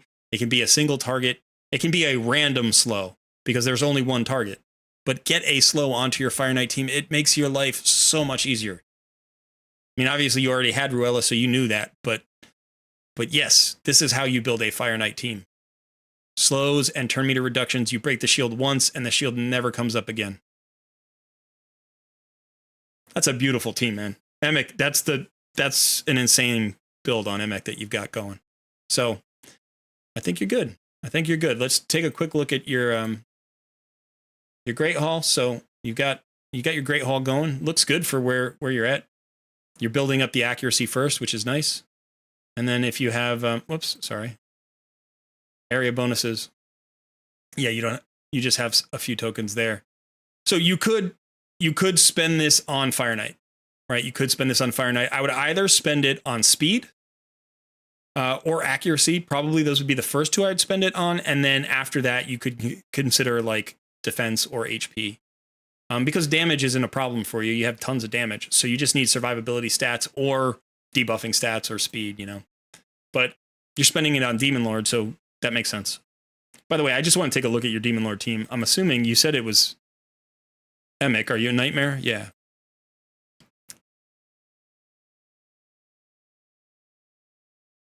This looks good.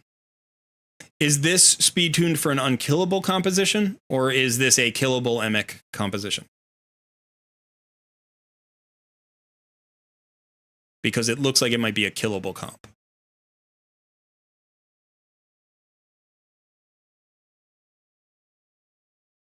Ally protection and strengthen. You've got the cleanse from Sathalia. You probably have to get to this cooldown, right? Said it's killable for now. Yeah, it's killable for now, but you're working your way there. That's it. So here we have that combo, right? You have Venom Mage with a second poisoner. You've got that Feign. Feign brings weaken and decrease defense and decrease attack. You have Venom Mage who doubles up on some of those. Doesn't bring the weaken, but I think brings both decrease attack and decrease defense. You got Emic for the survivability. You got you got, what's his name? Galkabar? Korugar. You got Korugar for survivability. You've got some immortal sets on him. You get a little bit of heals out of Sathalia. Yeah, so you get some heals from a few different places, but you're probably a little bit short on heals on this team, and you really need to rely on the shields being up. That would be my guess. So if you want to go unkillable, you either need more speed or you need a second unkillable champ. And it doesn't look like you have a second unkillable champ anywhere.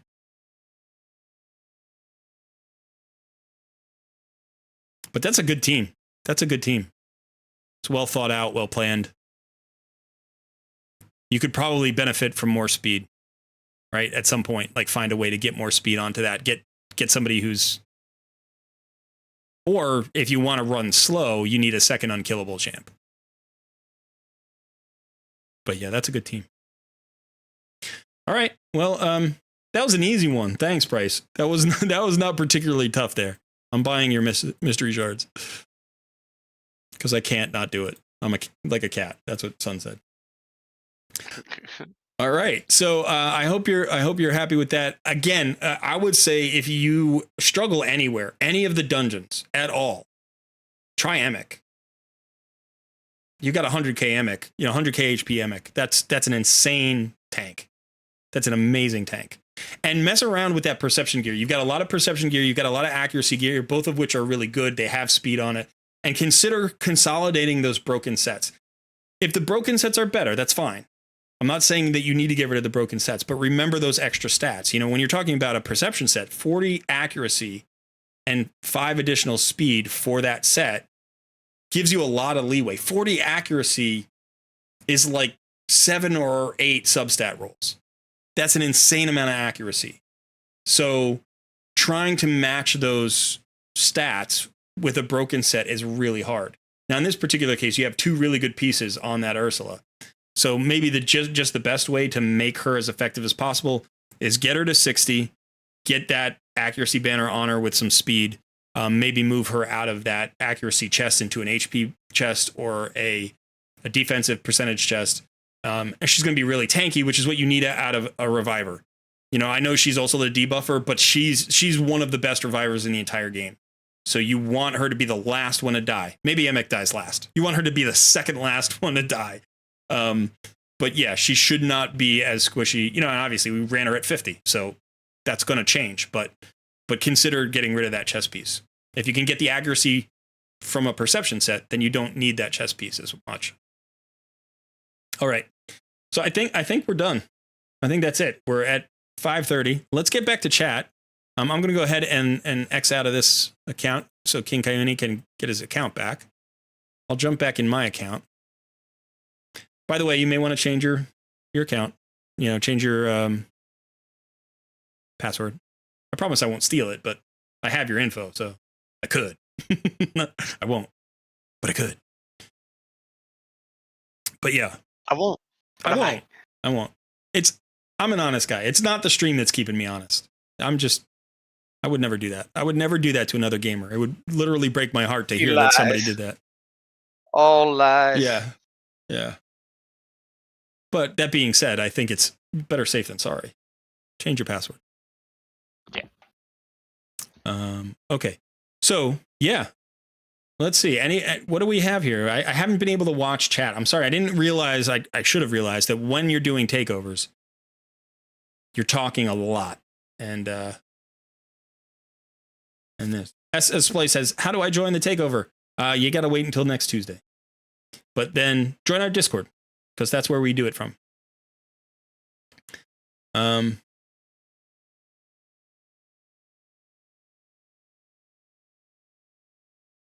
Yeah.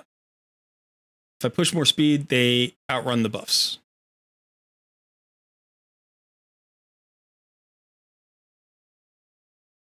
I'm not sure what you mean by that, Bryce. If you push more speed, they outrun the buffs. Like they take enough turns to get the buffs off of them, and then they get hit by the enemy. Gotcha. The Fire Knight Stage 20 team that we built was Emek, Ursula, Ruella, I think it was Apothecary, right? And Coldheart. I'm pretty sure that was the team. And you all got a nice look at the top of my head there. Nice and shiny today. All right, now I got to click my own buttons. I got to get rid of my own red dots. Red dots, red dots, red dots.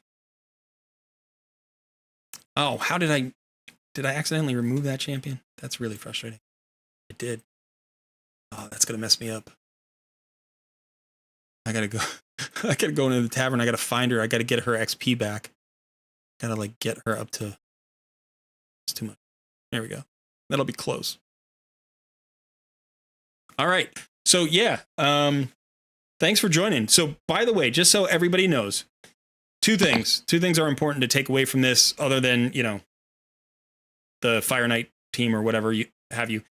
The first is that Tuesdays will be Takeover Tuesdays. We will also stream on, what day are we streaming? Friday? We're streaming Tuesday and Friday? Friday.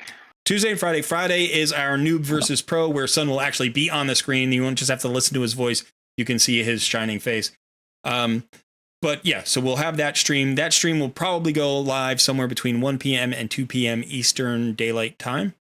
This stream is probably going to be a little bit later in the day on Tuesdays, so maybe around 2 p.m.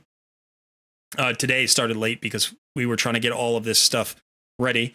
If you want to sign up for the Tuesday takeovers, they will only be available during the live stream.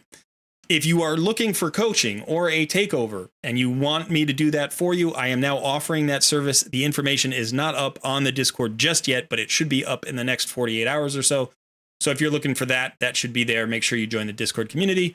And then everybody, we got to remember, Mr. Fudan probably hasn't said it today, or somebody hasn't, maybe Great Dane, but smash that like button. All right. And don't hesitate to subscribe. That's also useful.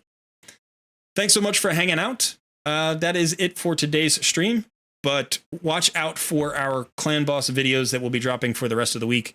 Also all of our videos, but we're doing our Clan Boss week this week. So if you are trying to progress in Clan Boss, I highly recommend those videos. All right. That is it for me. Thank you. I have been Colred. He has been Sun. Say goodbye, Sun. Have a great rest of your day, folks. We'll see you soon.